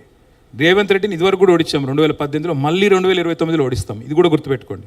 ఆయన లగచర్లలో చేసిన దుర్మార్గాలు ఎవడు మర్చిపోలేదు. ఆ అన్నదమ్ములు చేస్తున్న అరాచకాలు ఎవరు మర్చిపోలేదు. ముమ్మాటికి 2034 కాదు కదా, 29 తర్వాత ఒక్కరోజు కూడా రేవంత్ రెడ్డి గారు, 28 తర్వాత ఒక్కరోజు కూడా వాళ్ళ అధికారంలో ఉండరు. ఇది చూడండి మీరు. అన్న అధికార హోదా వస్తుంది బ్రదర్, ఎందుకు టెన్షన్ ఎందుకు? అన్న ప్రదీప్, నేను వెలుగు అన్న, మీరు కాంగ్రెస్ విష ప్రచారం వల్లే బీఆర్ఎస్ ఓడిపోయిందని మీరు అంటున్నారు. బట్ 10 ఏళ్లలో పాలన అంత మంచిగా ఉన్నప్పుడు ప్రజలు ఇచ్చిన తీర్పుని, వాళ్ళ విచక్షణని మీ ప్రకారం అది అవమానించినట్టు కాదా? ఇంకొకటి, 10 ఏళ్లలో వచ్చిన వ్యతిరేకతని ఎందుకు ఒప్పుకోవడం లేదని చర్చ నడుస్తుంది. అదొక క్వశ్చన్. ఇంకోటి అన్న, నీళ్ళ విషయానికి సంబంధించింది. యాక్చువల్గా పాలమూరు రంగారెడ్డి ప్రాజెక్టు 2013-2014లోనే స్టార్ట్ అయింది. 10 ఏళ్ళు, మామూలుగా 12 ఏళ్ళు గడిచిపోతుంది ఇప్పటికీ. కానీ అదే 2016లో స్టార్ట్ అయిన కాళేశ్వరం ప్రాజెక్టు 3 ఏళ్లలో రికార్డ్ టైంలో మీరు కంప్లీట్ చేసారు. కానీ అదే రికార్డ్ టైంలో పాలమూరు రంగారెడ్డిని ఎందుకు కంప్లీట్ చేయలేకపోయారు? పాలమూరు రంగారెడ్డి ప్రాజెక్టులో ఫస్ట్ పంపు ఆన్ చేసి నీళ్ళు ఇచ్చింది కేసీఆర్, మర్చిపోకండి మీరు. అక్కడ 32 పంపులు ఉన్నాయి. నార్లాపూర్లో పంపు ఆన్ చేసి నీళ్లు చూపెట్టి నీళ్ళు ఇచ్చి, మహబూబ్నగర్ జిల్లా మీది కాదా, పాలమూరు మీద ప్రేమతో అడిగినావా? పాలమూరులో 8 లక్షల ఎకరాలు సాగు తీసుకొచ్చింది కేసీఆర్ ప్రభుత్వం. రన్నింగ్ ప్రాజెక్టులుగా పెండింగ్ ప్రాజెక్టులను మార్చి బ్రహ్మాండంగా ఉన్న ప్రాజెక్టులన్నింటినీ రన్ చేసి 8 లక్షల ఎకరాలు. మీ నల్గొండ అన్నారు కదా మీది, నల్లగొండ జిల్లా today is the largest producer of paddy in entire Telangana. ఒకప్పుడు కరీంనగర్ ఉండేది, వాళ్ళ Nalgonda is the number 1 in paddy production in Telangana. అది చేసింది కేసీఆర్. ఎందుకు? మీ కోదాడకి, మీ సూర్యాపేటకి, మీ తుంగతుర్తికి టెయిల్-ఎండ్ గ్రామాలు ఏవైతున్నాయో వాటికి కూడా కాళేశ్వరం నీళ్ళు తీసుకొచ్చింది కేసీఆర్ ప్రభుత్వం. కాబట్టి నేను అనేది ఏంటంటే, పాలమూరైనా నల్లగొండ అయినా ఏ ప్రాంతమైనా ఖమ్మమైనా ప్రతి డిస్ట్రిక్ట్ మీద ప్రేమతోనే పనిచేసినాం. కొన్ని చోట్ల సాంకేతిక సమస్యలు ఉండొచ్చు, కొన్ని కోర్టు సమస్యలు ఉండొచ్చు, ఇంకోటి ఉండొచ్చు, ల్యాండ్ అక్విజిషన్ ఇష్యూస్ ఉండొచ్చు కాక. ప్లస్ 3-4 పెద్ద ప్రాజెక్టులు చేసేటప్పుడు సహజంగానే ఒకటి కొద్దిగా ముందు పోతుండొచ్చు, ఒకటి కొద్దిగా వెనుకకు అవుతుండొచ్చు. కానీ పాలమూరు రంగారెడ్డి పథకం కూడా 90% మేము పూర్తి చేశాము. పంపు ఆన్ చేసి నీళ్లు చూపెట్టాము. 2.5 years అయింది. మరి మామగారు పేరు పెట్టుకున్నాడు కదా, జైపాల్ రెడ్డి గారి పేరు, ఎందుకు పూర్తి చేస్తలేడు? చేయమనండి, వెంటనే ఫాస్ట్గా పూర్తి చేసి నీళ్ళు ఇమ్మనండి. మేము వద్దంటున్నామా? ఇక మీరు అడిగిన మొదటి ప్రశ్న, ప్రజల విచక్షణని మేమేదో అవమానిస్తున్నామని. ఎందుకు అవమానించాం బ్రదర్? నేను ఎక్కడ అవమానించాను? ఏం చెప్పాను నేను? కాంగ్రెస్ చెప్పిన దొంగ మాటలు కొంతమంది నమ్మారు అన్నాను. ముమ్మాటికి అంటున్నాను, నేనండం కాదు, ప్రజలు అంటున్నారు. అయ్యో ఈ దొంగల మాటలు నమ్మాము. ప్రజలు మీరు చూడండి, సోషల్ మీడియాలో వీళ్ళకు ఓటేసి తప్పు చేశాము అని చెప్తున్న ప్రజలు ఎంతమంది ఉన్నారో మీరు చూడండి. నేను అదే చెప్పాను, వాళ్ళను టంకిస్తూ చెప్పాను. ప్రజలు బాధపడుతున్నారు, కాంగ్రెస్కు నమ్మి ఓటేసినందుకు బాధపడుతున్నారు అని చెప్పాను. దాన్ని అవమానించడం ఏముంటుంది? ఇంకోటి వ్యతిరేకత అంటారా? వ్యతిరేకత అందరి మీద వస్తుంది బ్రదర్. ఇప్పుడు ఎవరు దేవుడు కాదు. మరి మానవ ప్రయత్నం మనం చేస్తాము. చేసిన తర్వాత కొన్నిసార్లు ఫలితాలు వస్తాయి, కొన్నిసార్లు రావు. 14లో గెలిచాము, 18లో గెలిచాము, 23లో వి లాస్ట్ బై విస్కర్, ఒక వెంట్రుక వాసి తేడాతో ఓడిపోయాం. దానికి మేమేం బాధపడట్లేదు. బాధ ఎక్కడ అనిపిస్తుంది అంటే ఈ దుర్మార్గులు మొత్తం తెలంగాణను భ్రష్టు పట్టిస్తుంటే బాధ అనిపిస్తుంది, అంతకంటే ఏంటి. యాకే గారు, యాకే స్వామి,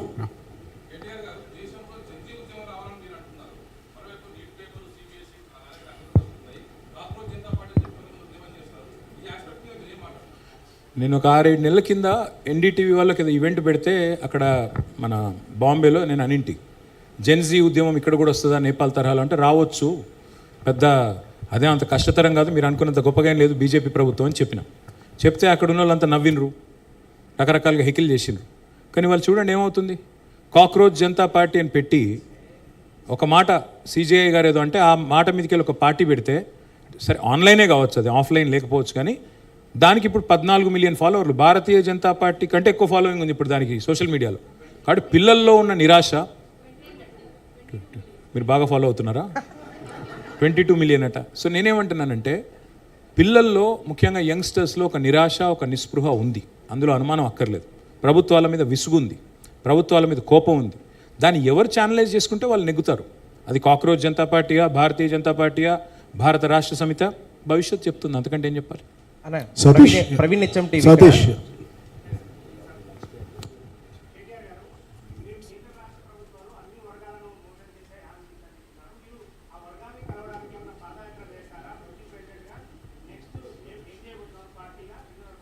మీకు క్వశ్చన్లు అయిపోయినట్టున్నాయి, అందుకే నేను లాస్ట్ టైం చెప్పాను బ్రదర్, మళ్ళీ చెప్తున్నాను. నెక్స్ట్ ఇయర్ చేస్తాను పాదయాత్ర.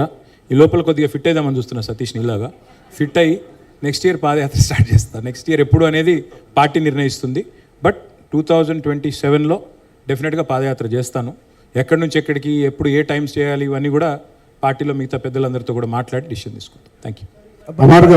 అమర్ గారు క్వశ్చన్స్ అయిపోయినాయి అన్నారు కాబట్టి లైటర్ విన్లో సార్ చెప్పండి. మీకు అహంకారం అనుకుంటున్నారు అంటున్నారు కదా, ఎప్పుడన్నా ఆలోచిస్తారా మరి ఎందుకు అనుకుంటున్నారు ఇట్లా జనాలని? డెఫినెట్గా అనుకుంటా సార్, ఎందుకంటే కొన్ని మ్యానుఫ్యాక్చరింగ్ డిఫెక్ట్స్ ఉంటాయి. నాకు బాడీ లాంగ్వేజ్ ప్రాబ్లమ్, ఎందుకంటే నాకు ఎక్కువ చెప్తుంటారు మిత్రులు నవ్వుతూ మాట్లాడండి. నాకు అట్లా లేని నవ్వులు పెట్టుకొని కొద్దిగా పని చేయడం కష్టం. కడుపులో కత్తులు పెట్టుకొని పెదవుల మీద చిరునవ్వులు పెట్టుకునే ఆ తెలివితేటలు తెలంగాణ వాడిని కదా, అవి లేవు నాకు. కాబట్టి మేబీ అందుకే అనుకుంటారేమో. అంటే కొన్ని సందర్భాల్లో నిజం నిక్కచ్చిగా చెప్తే కూడా కొంతమందికి నచ్చదు. నేను ఎక్కడ ఏం అహంకారం చూపెట్టాను, పోనీ ఒక ఉదంతం చూపెట్టండి అంటే ఎవరు చెప్పరు. కానీ